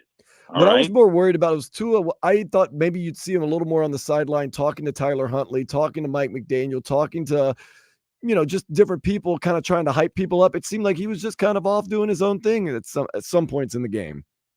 Man, there's a lot of bad things going on down there. They got to get this ship corrected. So I won't belabor all this to you. You all know what's going on. I know what's going on. Steve, hey, Ross needs to just get things right, man. We appreciate you, I'm telling Marlon. you. From the West Coast out there, San Diego up next. We're going to go basically ground zero. Vladimir Luisson was recently in the Dolphins locker room. We're going to check in with him, kind of catch the mood next here on Game Day Uncensored 560 WQAM.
on the free Odyssey app. Don't miss out. Download it today and make WQAM your favorite station. Time for more Game Day Uncensored, post-game edition on AM 560 Sports, WQAM, FM 99.9 HD2, and always live on the free Odyssey app. Sponsored by South Florida Lexus dealers, Tito's Handmade Vodka, Edmore Sawgrass Cadillac, JM Lexus, and Williamson Automotive. Very thankful for you hanging out with us tonight. Getting late night. Dolphins, Titans. Dolphins should be very thankful for their fans for sticking with them tonight and for the past 24 years without winning a playoff game. Been here all day getting hyped up for this game. Really thought the Dolphins would come out there, try to get everything together, give us something positive, get a win against a not very good Tennessee Titans team, be 2-2, 2 more winnable games. Tua most likely coming back from his concussion. That is going to be against the Arizona Cardinals in just a couple of weeks. I thought, okay, we're going to have a lot of good things. Well, we had nothing good at all. But that's just me here. I'm living in my ivory tower. My cousin, Vladimir Lewisson, you can hear he and I, weekends, noon to 4, right here, 560 WQAM for a show called Sports Day. He was live at the game, pregame walking around, during the game in the press box, postgame, interviewing some of the players. We're going to get to some of those interviews, but right now I do want to bring Vlad in and talk to my cousin and ask him, Vlad, what in the hell happened there tonight? The same thing you saw happen two Thursdays ago against Buffalo, and what happened the first half of the Jacksonville game. That's pretty much what's been going on since late last season. The offense is not the same offense that it was the last 2 years. Clearly, with Tua being hurt, you didn't expect the same type of production. But even when Tua was there, the offense was not the same. It was like both games. The offense has not looked the same since the Jets game last season. Yeah, you're right. Baltimore last year. The Baltimore. Excuse me. And if I see one more play where Miami Dolphins is going east and west instead of north, I'm gonna be upset because the end zone's north and south, guys. Why are they going east and west? On a 3rd and 1 short yardage situation, instead of going forward, they're going east and west, side to side, and these defenses know that, and they're stopping them. They know the gadget plays. They know all the motion plays. They're getting penalized for those motion calls.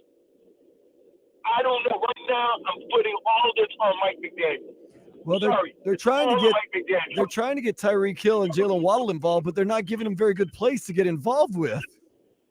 But then who's the play caller? I know. I understand, Mike McDaniel. Hey, that's why I saw the stat earlier, and I know it got worse tonight.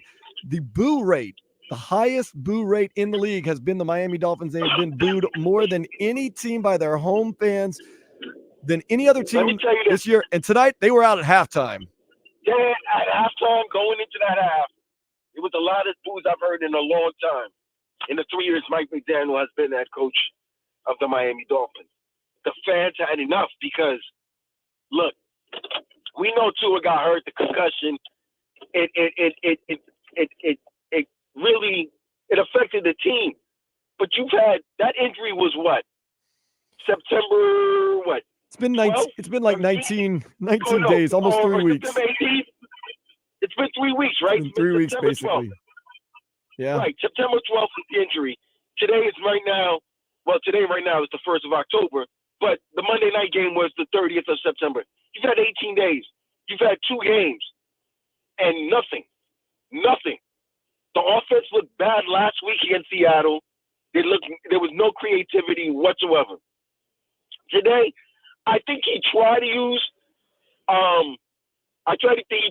Huntley's mobility, but Titans had a good defense already, but they weren't scared of anything that Miami was presenting. And once they got a lead, it got 9-3. This was one of those games, Dan. Remember yesterday while we were on the air, we were watching the Jets-Denver game. We were like, with the rain, I'm like, all right, whoever's offense scores the touchdown is going to win the game. And that's literally what happened. if Miami could have scored a touchdown, I think they would have put so much pressure on Will Levis, who got hurt. Then you got to put it on Mason Rudolph. And it seemed to me when Mason Rudolph got there, the Titans calmed down.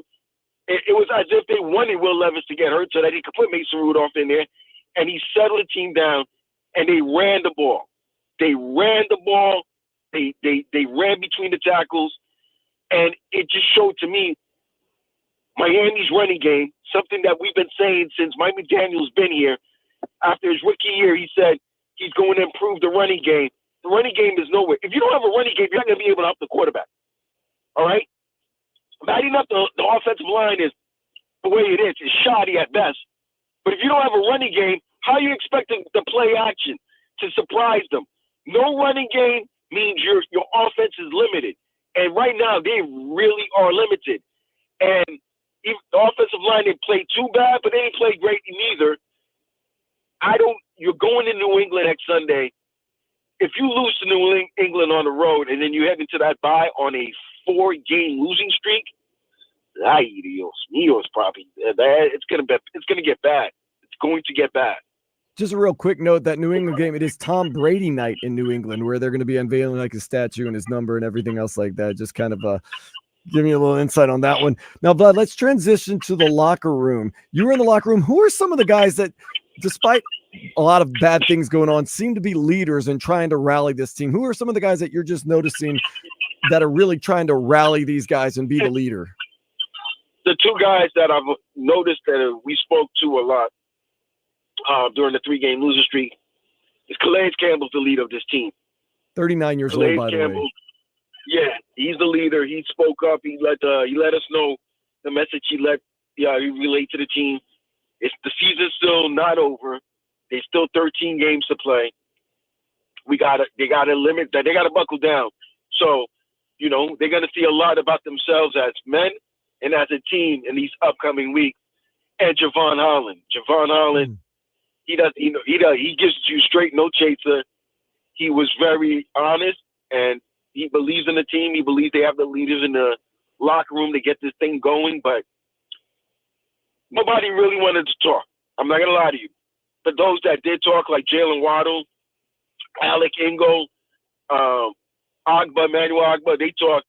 The vets, the guys that have been there before, that have been with this team for the last couple of seasons, they spoke up, and they're going to have to lead. I'm going to tell you someone, when the game was over, and thank God there was no camera there, but somebody who was frustrated, and that's number 10. Number 10 is like we're walking around like we're soft.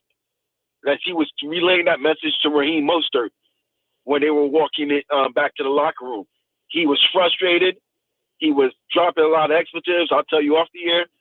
But the mindset of a lot of the players in the offense was that we're looking soft. We're looking very limited. We look like we don't know what we're doing. I think they can get their act together, but you can't lose to New England on Sunday. That is the most important game of the season for the Miami Dolphins. I do want to ask you this, Vlad. Of course, you're not privy to everything. There are closed doors, so I don't want to try to say anything. But we know earlier in the training camp, a fight had broken out, and afterwards, Jalen Ramsey had actually gathered the troops and for 10 minutes just yelled at them how they needed to be dogs, how they needed to be nasty. Have you seen leadership or any type of actions like that from guys like from Jalen Ramsey or from anybody else in the locker room or behind the scenes? I didn't see. I was trying to look at the star line to see if anybody was going to do that. They looked shell-shocked. I don't think they thought that they would have lost to the Titans or be manhandled like that by the Titans. It was 9-3 going into the half. Oh, it was 9-6 at one point in the third. It was 9-6 going in the third. And then all of a sudden in the second half, Tennessee just looked like a totally different team. He just ran the ball, pushed them on the line of scrimmage. Look, the Dolphins are losing the line of scrimmage. Yeah. And I'm sorry. Anthony Weaver, here's the thing about when your offense is your weapon, it's the biggest weapon you have on your team. And your defense now has to play. They literally got to play perfect football. in order for this offense now to have a chance to win. So even though Nick Folk was eating field goals, that's great if you think about it. Oh, they're holding these teams down to 3. But you don't have no confidence in the offense that they can go down the field and score. That's why that Ogba turnover was critical early, because you're giving them a field. They're not going 80 yards. They couldn't produce anything from that. And once you saw that, listen, man, fans left again, fourth quarter, like they did in the Buffalo games. Fans are very, very concerned.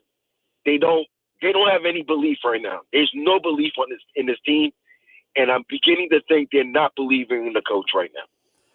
After watching that 31-12 shellacking, I can understand that they're doubting and that they are possibly leaving early. I saw people leaving early, and I said, you know what? That's their prerogative. I can't get mad at them. I couldn't get upset with them, too. It's a Monday night, beginning of the week. You probably got work. Game was 7:30. People were worried that it wasn't going to be a lot of people were going to show up. They did eventually, but they left early, and I had no problem with it. The fans were there. Don't get it twisted. The fans were there. They were pumped up. They were trying to get this team energized, and you could tell from like the first 5-10 minutes, you're like, oh, you're not seeing anything different. You're not. So, real quick, I heard Vlad. you talking. Go ahead. No, I heard you talking with Danny G, talking about in the fourth quarter when they finally went down the field, how the crowd went crazy. And I was like, that's a great point Danny G brought up, because it was the first time the fans actually saw them look like they were trying to be a threat, like they were trying to be aggressive. There was no aggression throughout the first 3 quarters. Yeah. I mean, literally, there was no aggression throughout the game. Vlad, do these guys, like you said, they seem shell-shocked. They don't seem defeated yet, do they? They don't seem as though they've given up. No. Because seeing what happened to Buffalo last night in Sunday Night Football, saw the Jets lose a bad one to the Broncos, and the Patriots are the Patriots. You don't want to fall so much far back that when you finally get your act together, you're coming back from such a difficult dilemma. You don't want to be 3-4 games out. So there are winners, and these games are winnable. These games are winnable. This Tennessee game, you're expecting at home. This is because you should be able to formulate a plan to win a game.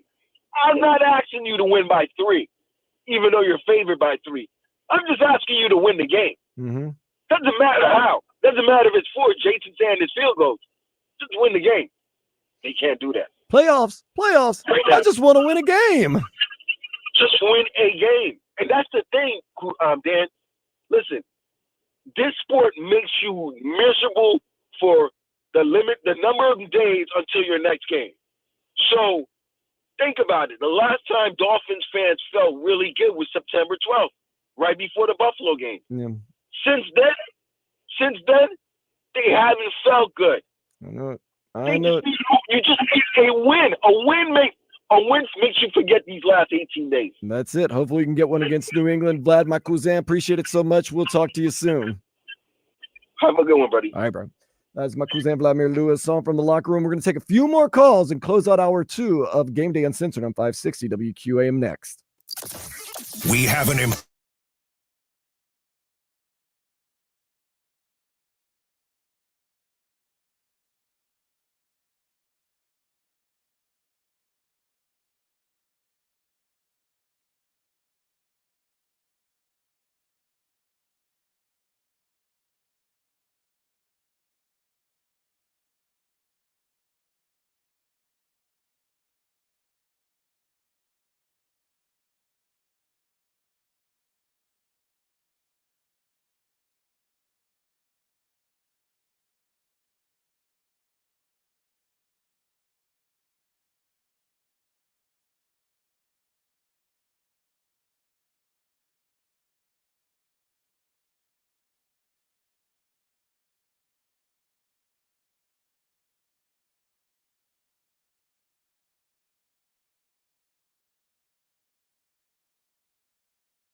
AM. Just download the free Odyssey app to listen to all of our shows live or on demand. Plus, there's the cool rewind feature where you can listen to any part of any show you might have missed anytime. Get it now and make WQAM your favorite station.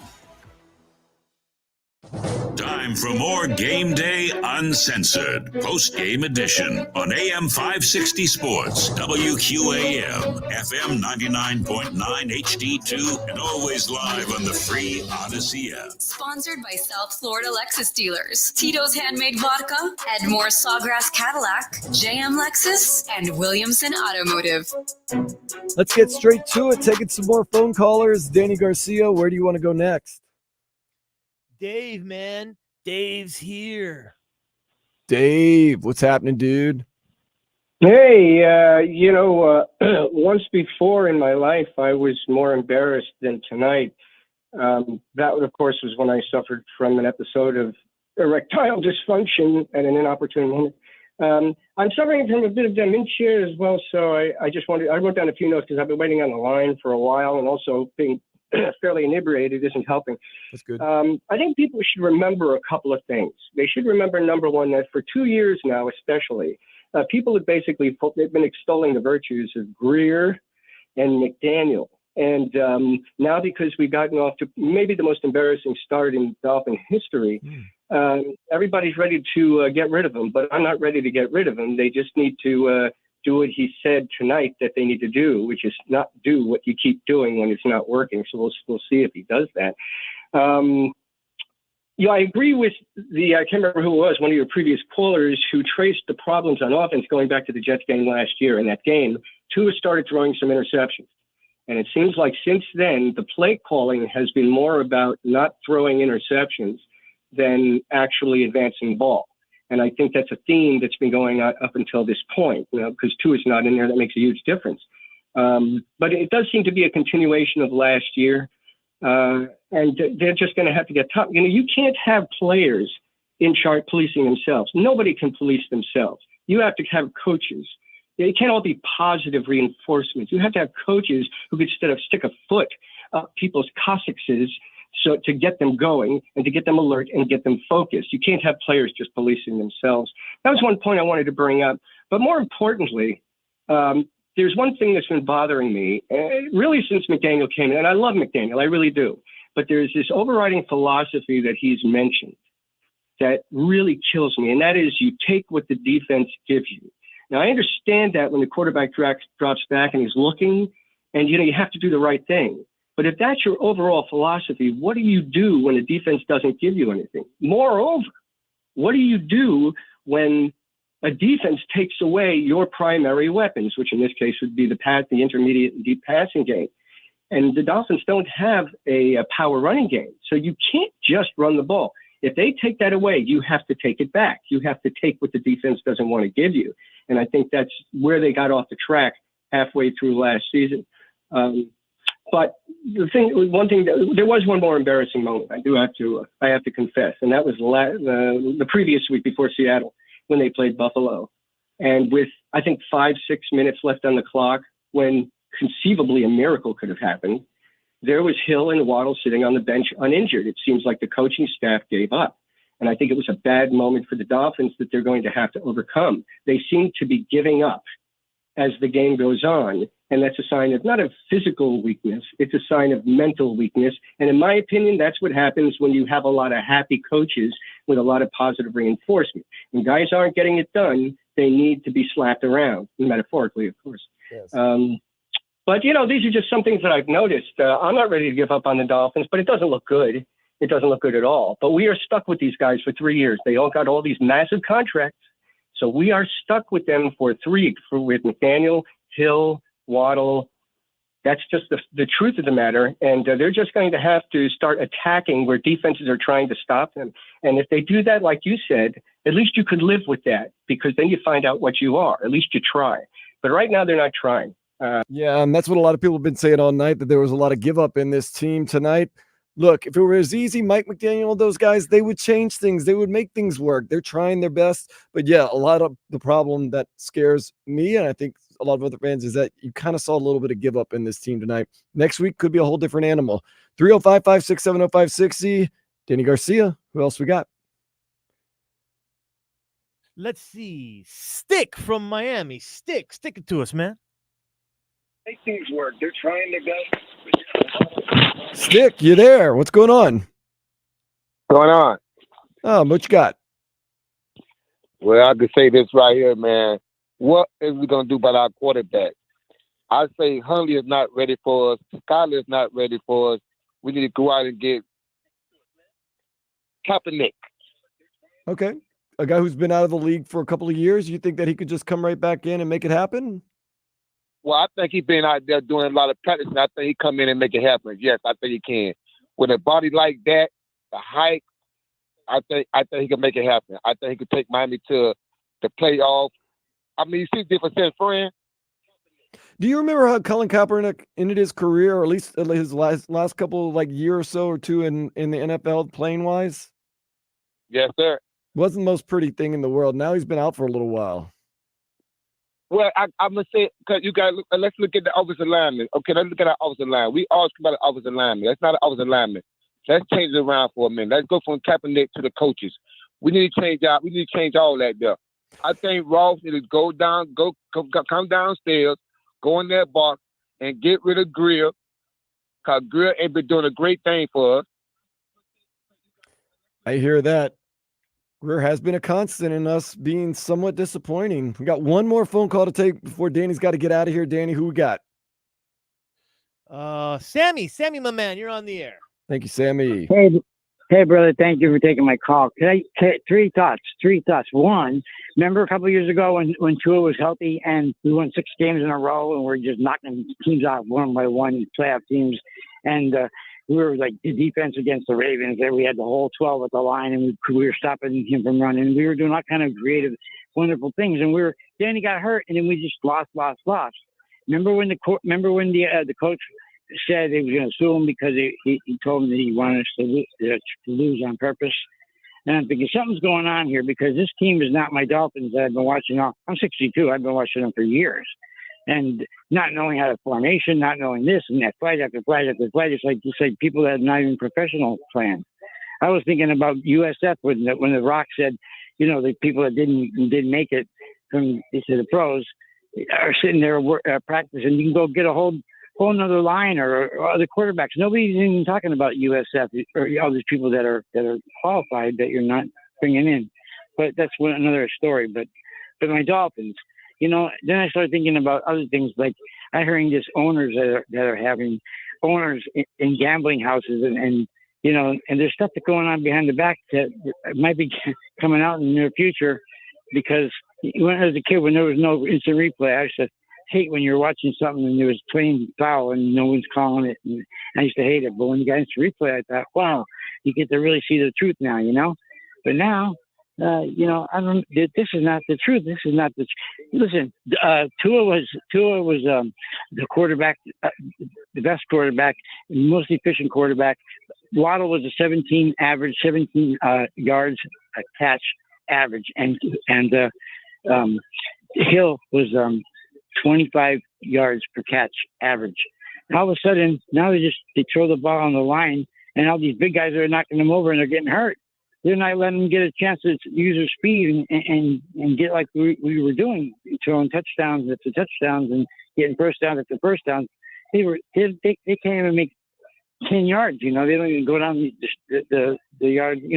Down, give them a chance to run. Yeah, it does seem as though the production has gone down this year. I don't know if it's the play calling. I don't know if the defenses are taking that away. I don't know. I think if the answer were that easy, we'd figure some things out. Mike McDaniel, those guys, though, they better hurry up and start figuring it out, because this is not the explosive offense that we're used to seeing.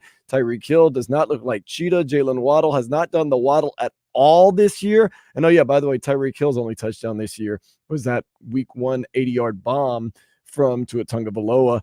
We haven't had a lot of touchdowns this year.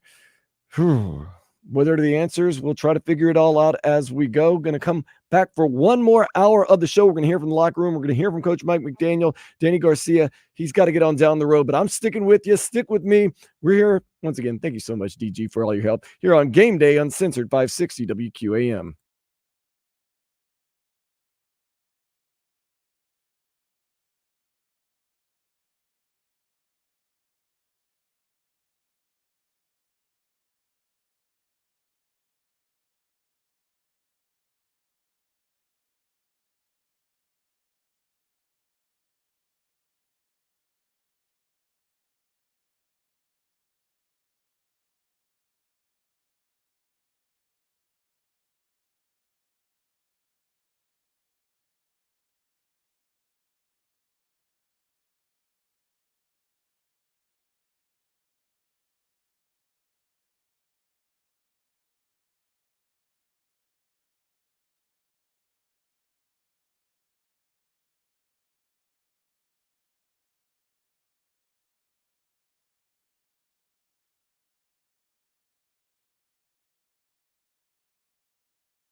Miami, WPOW HD2 Miami, WKIS HD2 Boca Raton, an Odyssey sports station. Powered by Anajar and Levine Accident Attorneys. Call 1-800-747-FREE. That's 1-800-747-3733. Game Day Uncensored, post-game edition. We keep rolling. Don't be stressed. Y'all know what's online. Recapping the Finns game. Real reaction, real opinions, real talk for real fans. That sounds amazing. On AM 560 Sports, WQAM, FM 99.9 HD2, and always live on the free Odyssey app. Game Day Uncensored is sponsored by South Florida Lexus Dealers. Experience amazing by Tito's Handmade Vodka. Tito's Handmade Vodka on game day. Pour me in, coach. Edmore Sawgrass Cadillac. Make sure your next Cadillac is backed by Morse at Edmore Sawgrass Cadillac. Proud partner of the Miami Dolphins. By JM Lexus. At JM Lexus, you'll always get the home team advantage. And by Williamson Automotive. Williamson is Miami. Real talk, I have no joy of coming on for the past couple of weeks and saying, how are you doing? I'm Dan Day, and this is Game Day Uncensored, and I'm going to stay true to our name. It's Game Day, and it's uncensored. I'm going to give you real thoughts, unfiltered, none of this pie in the sky. We're going to be real with it. We're going to let you be real with it. And today, the Dolphins sucked. The Dolphins were absolutely terrible. That was a pitiful excuse of a football game by both teams, but especially by our home team, the Miami Dolphins. Some people say, no, you love that. It makes for good radio. It makes for interesting talk. No, I'd love to come on and say, wow, Mike McDaniel really schemed up a good game. And although Tua Tagovailoa might not be playing tonight, Tyler Huntley stepped up adequately and did a great job. And Tyreek Hill and Jalen Waddle really took the bull by the horns and ran the offense, and the defense, bend but not break, was so good. I would love to come on and do that. I'd love to have a love fest for 3 hours and celebrate. Unfortunately, the Dolphins this year, outside of that last-second Jason Sanders field goal kick to win the game against the Jacksonville Jaguars, have not given me that opportunity. I'm as frustrated as you. I want to celebrate. I want to enjoy. I want the greatest show on surf. But I can't come in here and say, everything's cool. The past 3 weeks, it's an anomaly. This team's going to be fine. Because right now, I can't promise you they're going to even be okay.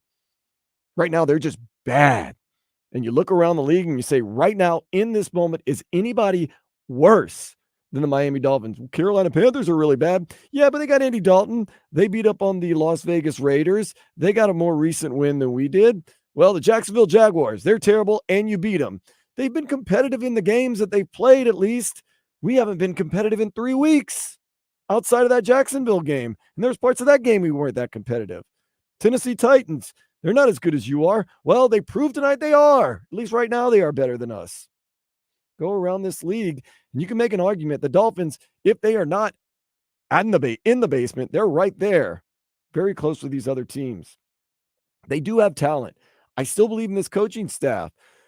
I'm starting to believe less and less in Chris Greer because it doesn't seem like we get the offensive linemen or the defensive linemen that we need. Although the defensive line and the defensive guys, I think, have fought adamantly. It's just they're on the field all the time, and they know if they give up a field goal, it's not a victory for the defense.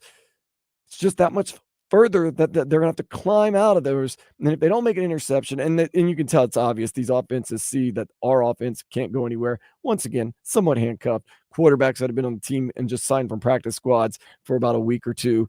And then the scheming has been a little weird, and you can't do some of the things you'd like to do with Tua Tagovailoa. But the offenses on the other side know, we don't have to get crazy. Don't do anything dumb. Don't give them any type of hope, although Will Levis did what Will Levis does, throws it to the other team, to Emmanuel Agba.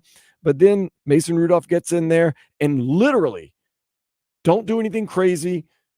Game management. Although I wouldn't even say what he did was game management. I think it was just kind of don't do anything crazy. I said at one point when Braxton Berrios returned that punt for 27 yards, I said, the worst thing either team can do right now is make a special teams mistake. It's a rough game to watch. We're going to go through some of the game notes real quick. Then we're going to go to the locker room. My cousin Vladimir Lewis all got some interviews with some of the players. We'll also hear from Tyler Huntley, the quarterback, and Mike McDaniel, the coach. They spoke with the media. Jalen Phillips, I thought, started the game pretty good. He was getting some good pressure. There was that one early point in the game where he got the pressure, but then the roughing the passer because he hit him low and he rolled on over. And now we know Jalen Phillips got some type of knee issue. He already had a brace on the leg. He had to leave the game early. We're hoping that he can get back for a lot of reasons. Number one, he has been through so much. We always wish him the best. Such a great guy, but also we are so decimated when it comes to injuries. It's just never seems to end. Of course, that first series, wow, Mike McDaniel skipped scripted plays to get our guys involved. Unlike last week where Tyreek Hill had 0 targets in the first quarter. Throw it to Jalen Waddle. They run the end around to Tyreek Hill. Getting the hands of the playmakers on the ball. It was like, okay. But then, of course, once again, Tyler Huntley did not make a very good pass behind the line. It was a back lateral.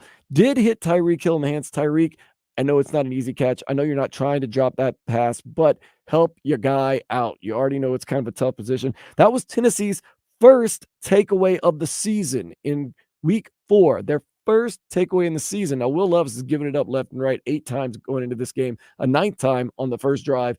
They had zero takeaways. Dolphins happily gave them their first. I thought Zach Sealer, Calais Campbell, and Emmanuel Ogbah, they actually played great. The defensive line has just gone out there and fought. You know why. You got a guy like Calais Campbell, 39 years old, in the league doing things. Zach Sealer, by the way, both of those guys played for the Baltimore Ravens at some point. Does that mean anything? Probably not. Just saying. They kept fighting. They've been tough. They've been making everyone very, very proud for what they've done. Zach Sealer, Calais Campbell, and then also throw in Emmanuel Ogbah. Very happy about that. Another 4th down conversion failure. Very limited on what we could do. They had that Tyreek Hill run. They were doing end arounds. They weren't passing on 4th and 1 or 2. And I know we're just going to blow them off the ball. Well, you didn't blow anybody off the ball offensively. Your runs were either mostly no gain, negative gains. And when you did have gains, they were of very minimal yardage. You could kind of see that that's the best thing to scheme up for a 4th down. And I wasn't even saying like Mike McDaniel doesn't know what he's doing. I really think we were just so limited in what we could do. And you knew, and you're going for it on 4th, and you were running very quote unquote uninventive plays that maybe there's more to it than just scheme. Maybe that's just what you were capable of, what you were doing. It's when I kind of started getting a sinking feeling. One of the highlights, I thought Patrick Paul was okay. He was holding his own. I'm not going to say he was out there dominating anybody, but 2nd round pick out of Houston, very large guy, seems to have all the potential in the world. Going out there, playing because Teron Armstead was injured, going out there and playing, I thought, okay, not bad. I'll take that. I thought he was good. I thought he was decent. I thought he held his own. Tyreek Hill, at least, he was out there giving it his all, trying to get catches. Remember, they threw to the end zone. It was way underthrown. Tyreek Hill suffered from some underthrows and some overthrows today. That was very tough. I did like when we went downfield, very rarely, but especially towards the end of the game, going downfield did make me feel a little relieved. Once again, just feeling so limited in what we could do with 1:45 to the half. There was the screen on 3rd and 8. Nothing, absolutely nothing. And then that followed with the punt where Duke Riley kind of got bailed out. Looked like Calais Campbell kind of blocked the punt. Then it kind of looked like a Tennessee guy touched it. And then it was simultaneous with Duke Riley, LSU guy, and the Tennessee guy touching the ball. I'm guessing, my thought was that Duke Riley thought either because it got blocked or because he thought the Tennessee guy touched it, that it was a open ball because, you can try to advance it with no penalty. Not the smartest move, though. Duke Riley going and doing that made me really, really wonder. Now, the rules official, he got exposed when they said, so what happens if it's simultaneous? The rules official paused and went, the kicking team gets the ball. But then they came back and so it's simultaneous. The kicking team goes, no, the tie goes to the receiving team. And then you could tell, probably someone said, no, just stop talking to him. And they just, I don't know if you caught that on TV, but it was very, very interesting how the rules official didn't know if a punt was touched simultaneously by the kicking and receiving team who got the ball or where possession went. Thought that was kind of interesting. Luckily, Duke Riley did get bailed out of that. Calais Campbell, I saw him one of the leaders of the team talking to him saying, you can't do that. You need to be more careful. But then, like Danny Garcia said earlier, there were some people patting him on the back, and that is understandable, but it seemed like maybe he wasn't being held as accountable as we'd like to. 77 yards of offense in the first half. That's it. Miami Dolphins, 77 yards of offense in the first half from a team that we're used to seeing 80-yard bombs all the time, 77-yard drives all the time, 77 yards in the entire first half. And I know it is Tyler Huntley as your backup quarterback, barely been on the team, very limited, nonetheless, at home with time to figure it all out. Can't get anything better than that. And the 2-minute drill strikes again. Oh, my goodness. 2-minute drill was absolutely atrocious. You have to punt the ball with about 15 seconds left. I can't let Cater Kahu slide on this one. So Mason Rudolph and the guys pass it with no timeouts down the field, 15 seconds left. Cater Kahu tackles, and instead of just laying there, which you're supposed to do, you're not supposed to, but you just lay on top of the guy you just tackled. You try to buy as many seconds as possible. Cater Kahu basically tackles the guy and gets right back up. Like, what are you doing? Cater, lay there, hold him down, slow him down, make the referees blow a whistle, run some time.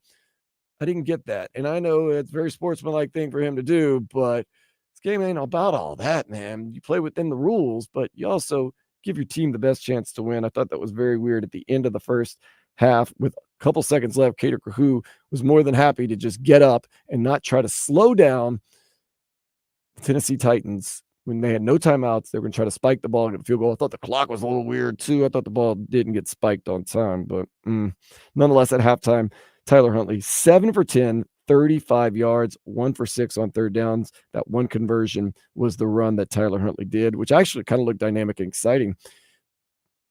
I haven't had a quarterback that can run and be dynamic like that, so it was cool to see. You go into the second half, and Waddle drops a pass right out the gate.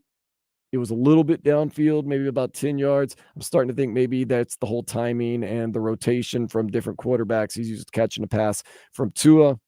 Nonetheless, Braxton Berrios had the big punt return. Thought, watch out.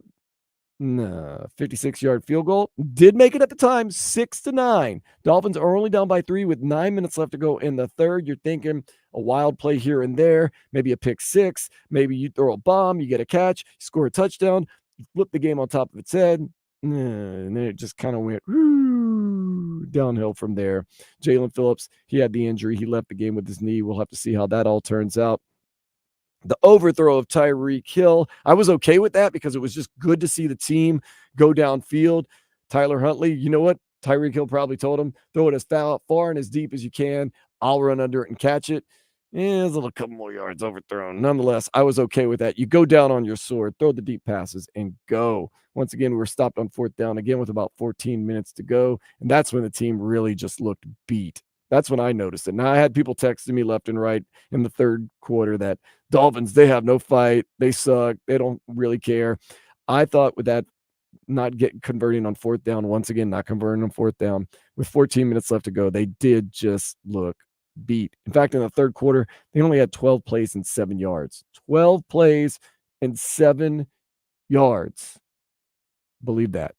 It's hard to believe, but believe it. Storm Duck, I thought he was okay out there. I know he got a little nicked up, but, I thought he held his own, and there was no need to really, be crazy. But at the same time, there was no need for Mason Rudolph to really go after Storm Duck. I'm sure if it were a more competitive game, they'd have probably gone off the rookie cornerback, but all we know is he held his own. Safety, that was intentional grounding in the end zone. That's once again,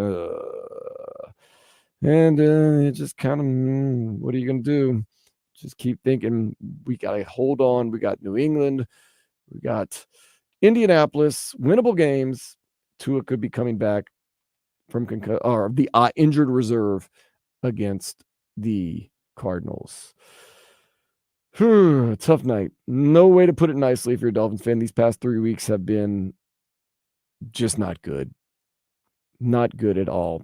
And like I said, I have no joy coming in here and saying that, but at the same time, I would not have joy coming in here and lying to you and being like, well, talk about the nachos at the stadium, though, and the fans on a Monday night. And it's like, you got to give fans reasons to come. You got to give fans reasons to cheer. You got to give fans reasons to sit in the stands and stay in the stands.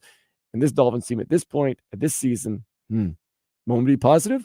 You're not as good as your best game, although your best game was Jacksonville. You're not as good as your worst game. I'm going to say tonight was our worst game. Hopefully this is the low point. We shall see.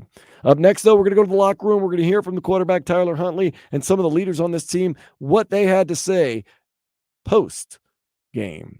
Wasn't pretty. Once again, final score 31-12. We'll dive into that next here on Gameday Uncensored, 560 WQAM. WQAM, broadcasting live from the Ed Moore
Sports, WQAM, FM 99.9 HD2, and always live on the free Odyssey app. Sponsored by South Florida Lexus dealers, Tito's Handmade Vodka, Edmore Sawgrass Cadillac, JM Lexus, and Williamson Automotive. Not a great day for the Miami Dolphins as they fall to the winless, at the time, Tennessee Titans 31-12. Not so good of a day for local guy, Hollandale High. Turned big time, starting for his childhood dream team, Tyler Huntley. 14 for 22, 96 yards. He threw for no touchdowns, threw for no interceptions. He had 8 carries, 40 yards, and 1 touchdown. That 1 touchdown was the first touchdown in 10 quarters for the greatest show on surf. Following the game, Snoop talked with the media. Yeah, you wish you have like 1,000 reps that you done went through the playbook, but it is what it is. I'm here, just got to hone in on it more. How comfortable did you feel out there, even less than 2 weeks after you got here? I felt pretty good. I felt pretty comfortable. Just now I got to dig in deeper and just know the ins and outs of the offense, and it'll take our offense to another level. Where do you feel like your level of chemistry is with the guys that you're throwing the ball to? They're great receivers, and I'm a pretty good quarterback, so I just gotta hone into being on time with them and get more reps on it, and that's the only way we're gonna build if we get more reps. So. You had an early chance to hit Tyreek Hill up the sideline. Is his speed kind of like surprising to you? It seems like the throw was underthrown. They just did. They was had the quarter safety over top, but he took a peek in the inside, so I tried to rip it out there fast, and it just ended up going behind him. So yeah, I want that one back. Not the outcome you expected, but how was your Dolphins debut? Otherwise, just to be here, just to play. It was good, just being back home, and it's a great environment. I know it's great when you win it. So hope to get on that train and we get it rolling. What are you putting on your own shoulders to kind of get this team through until Tua can get back and keep you guys competitive? We out there. We out here every week, so. Our goal is go 1-0 on the week, so that's what we're focusing on, and we got a good chance this week to come out and hit the field running and be ready to go get a win. Looked like the scoring drive, you were a lot more willing to use your legs and actually run. Was that, I guess, part of the game plan for the first 3 quarters was, trying to make things happen throughout the pocket, or I guess what happened on that drive that made you decide, like, okay, I just need to take off? Yeah, we felt the sense of urgency, and we're just trying to make plays. At the end of the day, we were trying to make plays, and it took a little bit long, but hope that we just build off of what we did today. What was the number one thing holding this offense back today? We killed ourselves on a lot of drives. They stopped us on a couple drives, and then we had a lots of penalties, and we just got to be one as a team and fix that and lock in. You mentioned the penalties. What was going on those illegal shifts? We just got 2 men moving at once, and that's going to get us every time. When you think about more so getting the no-huddle offense together, you kind of got it together at the end of the game, but how comfortable does it feel just getting from the start to the finish and then just getting more reps?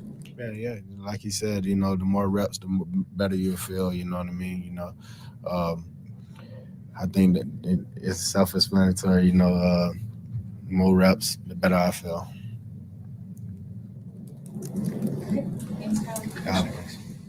That's Dolphins quarterback Tyler Huntley basically saying, I didn't have enough reps. I need more reps. Everyone needs more reps, especially in this very complicated offense. So hopefully with more reps, we will see a better return, at least statistically and score-wise, and in the W column for the Miami Dolphins. One of the guys that's played with his heart on his chest, big as his chest, all year long, Calais Campbell from the U, comes over, 39 years old. He has played great all season. We talked to my cousin Vladimir Louison, who said he is really one of the leaders in the locker room vocally and just by the way he plays. He spoke with Vlad and some of the other media after the game. Put a lot of effort into it, but we got to do better. It's a result-oriented business, I mean, we didn't do a good enough job.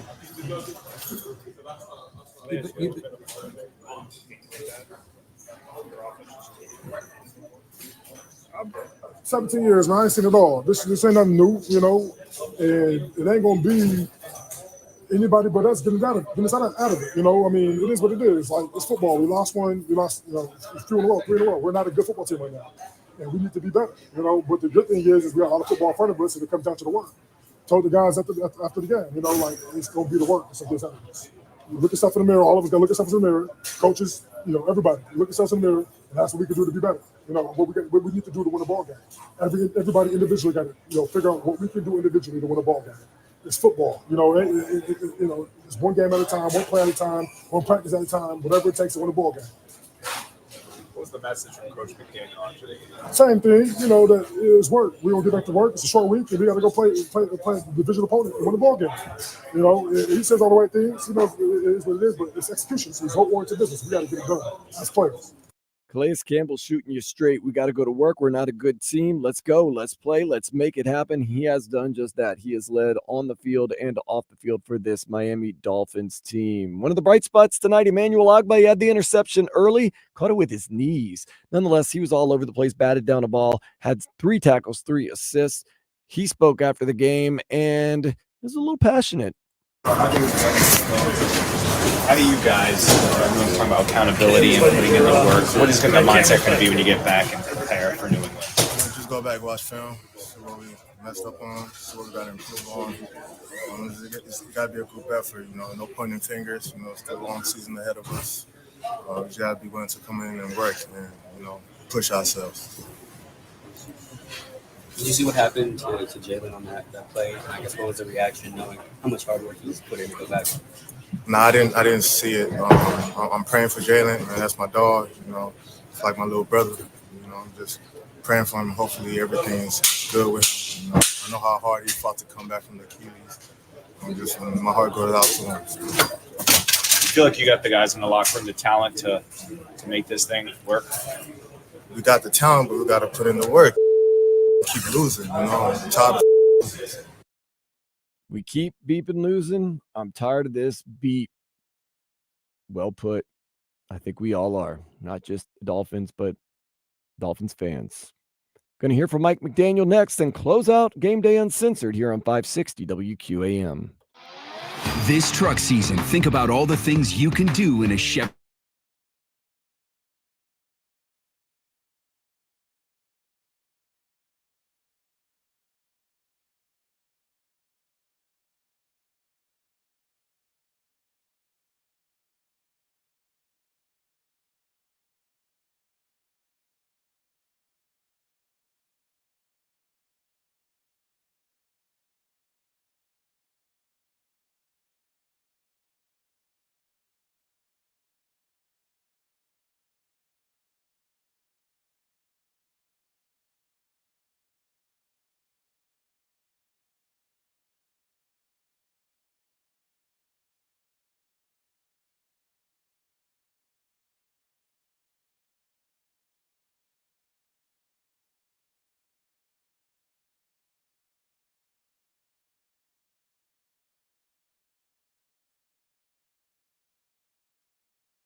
Sports, WQAM, FM 99.9 HD2, and always live on the free Odyssey app. Sponsored by South Florida Lexus dealers, Tito's Handmade Vodka, Edmore Sawgrass Cadillac, JM Lexus, and Williamson Automotive.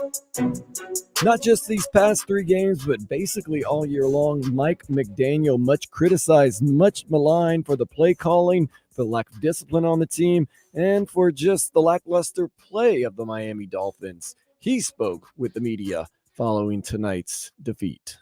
A multitude of contributors to it, I believe, but I have to check the tape out. Bottom line is, it doesn't matter what we're doing behind the scenes. On the field, that's not even close to good enough. So it will. You just have to go back to the drawing board and assess very critically. How would you assess Tyler Huntley's performance? I thought he did some good things. There's some stuff that, as a competitor, he wanted to have back. Had a couple ops, there was a throw down the sidelines to Tyreek, there's just a couple ops that. But overall, I thought he did a good job. I didn't think that his teammates around him at times were doing what we needed them to do in a game like that. I thought he had a lot on his plate, and I thought he was a competitor all the way through. Like, do you need significant changes to your offense, do you think? Yeah, everything's on the table. You can't argue that the offense is good or to me, in a situation like this, I haven't really been in one where we haven't had production consecutively like this. So you really have to open your mind to really all things. Would you like was Jalen's injury? I don't know much. I know he had a brace, but beyond that, I'm gonna have to find out more tomorrow. Mike, was the playbook, I guess, fully allotted for Tyler tonight, or was there was it like an abbreviated version of it for him? Yeah, there was calculated decisions made based upon what he was comfortable with from the previous game plan that he was, a part of, for Seattle, and then some stuff that he'd done in his career. So it was abbreviated to an extent, and all things he was pretty comfortable with. We were able to rep everything that we ran in practice. Coach, despite the current results, are there any positive takeaways that you can take away from today's game leading up to division matchup next week? Yeah, I thought the defense will probably have one play that they're not pumped about, but outside of that, I thought it was a step in the right direction. I think there was, some. I thought Braxton had a chance to change the momentum of the game, I think the game could have been a different ball game had we not had that early turnover on the lateral pass. So there was some stuff I thought there was a couple plays here or there, but ultimately there's nothing good about this situation right now in terms of where our team needs to be, and we need to do enough to win a football game against any opponent. And right now, that's not the case. We have to fix that fast. You've been very open that you're huge on player empowerment, that you let the locker room run the locker room. Do you think you might need to have more of an assertive role then? Yeah, I think we have to assess everything. But I hesitate to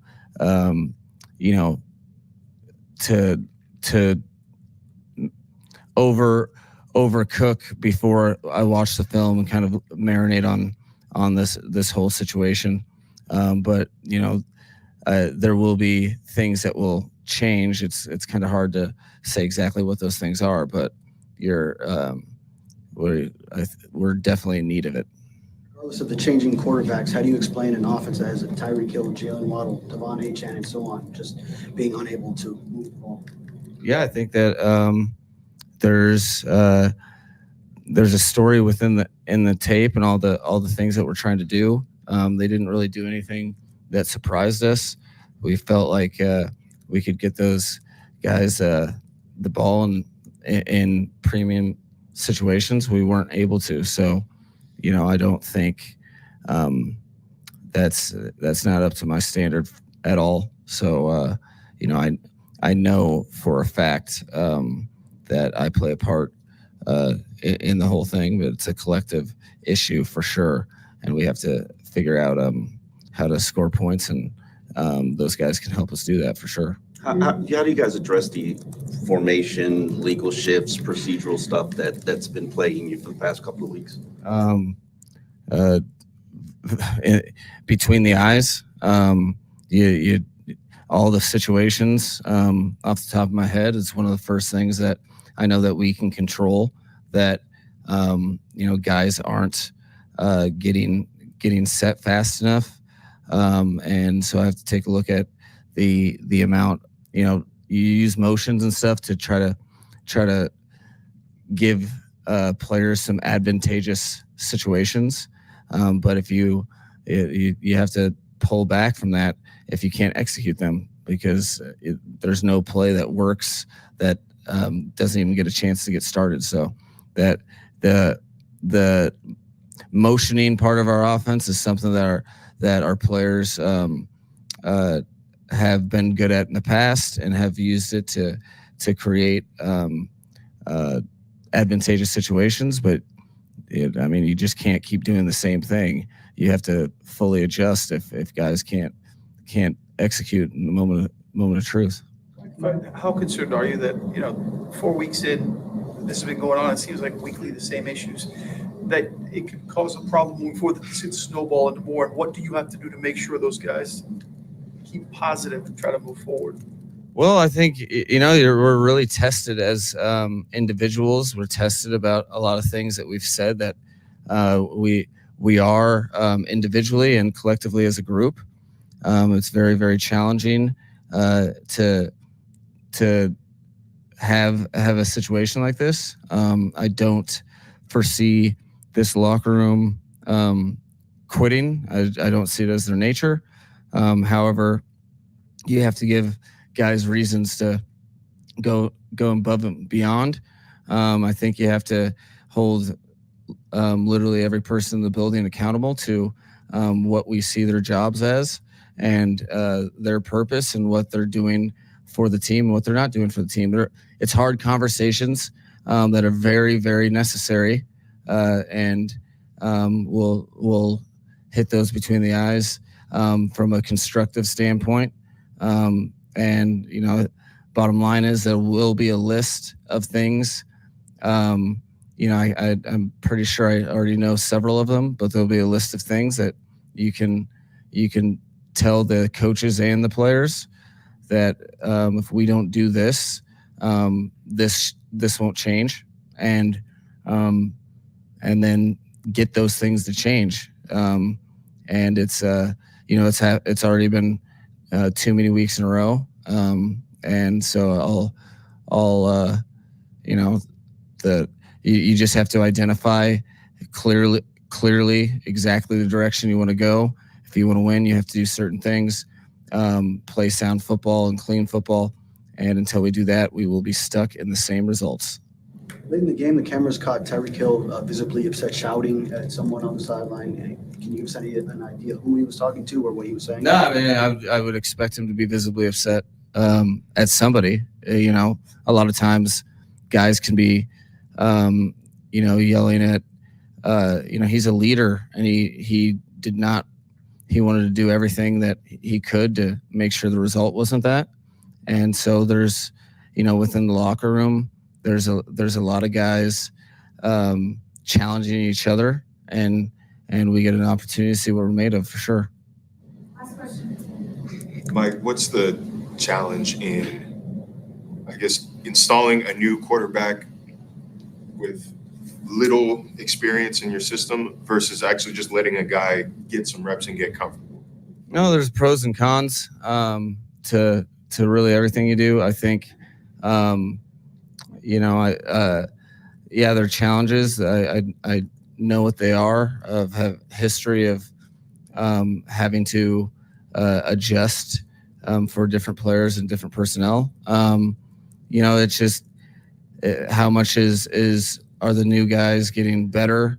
How much where is the team's conviction? We just need to be able to trot out a game plan that we're actually executing things from an offensive perspective, and each player gives us some advantages, some disadvantages in terms of how long they've been here versus what their skill sets are. And bottom line is, I think you have to make some tough decisions that but that's what this league's about. That's what my role is never void of adverse situations. This is big of one that we've had to overcome since I've been here, and in those times you get to find out a lot about who you think people are, and get to identify whether or not they're the guys that you thought they were, or including myself. So tough times bring out the best in people if you have the right people. So that's what I'll be expecting from everybody, and they'll get a chance to prove me right or wrong. Head coach Mike McDaniel after the Dolphins fall to the Tennessee Titans 31-12. The standard is not being met organization-wide. Everyone in the Miami Dolphins organization needs to look themselves in the mirror, maybe outside of Calais Campbell and Zach Sealer, and ask themselves, how can we get better? Because so far this season, it has been a big disappointment, I'm sure, to them, but also to the fans. And we heard from a lot of you earlier today, and rightfully so. You're upset and you want change. What that change will be, we shall see. All we do know is that the Tyler Huntley era has begun. He is not the quote-unquote savior a lot of people thought he was going to be. He's a guy trying to learn on the job with very little time. Will it be better next week? We'll have to wait and see as the Dolphins head up to New England to take on the New England Patriots. That is going to be Sunday at 1. They get an off week. Then they get the Colts October 20th. That is a Sunday at 1 o'clock. Then we'll take it from there. Going to have all the coverage for you on that day of the game. We're going to have the pregame with Alejandro Solana, Brennan Tobin, starting at 9 o'clock in the morning. I'll be with you postgame once the game ends for 3 hours, giving you real, honest, true reaction. Going to tell you like it is. Thank you for telling me like it is tonight. Thank you for listening to me tell you like it is tonight. I'm going to tell you more about it all tomorrow. Got the Joe Rose Show, 6 to 10, just a couple hours from now. Joe might be walking in with some coffee. Joe, bring some donuts if you're listening. Then you've got Tobin and Leroy. They're going to be on from 10 to 2. You have the Hawk and Crowder Show from 2 to 6. All the Dolphins you can handle, and probably that much more. Once again, Miami Dolphins, very disappointing fashion today. No other way to put it. Tennessee Titans with backup quarterback Mason Rudolph come in here, hand it to us. They are no longer undefeated, and they are no longer winless. They are 1-3, just like the Dolphins are 1-3 in the season. Final score 31-12. Thank you so much for spending the day with me. Let's do it again soon. I am Dan Day, and this has been Game Day Uncensored on 560 WQAM. Later, slug. The best car buying experience in South Florida is at Hollywood Kia. Whether it's a trade-in, lease, or if you're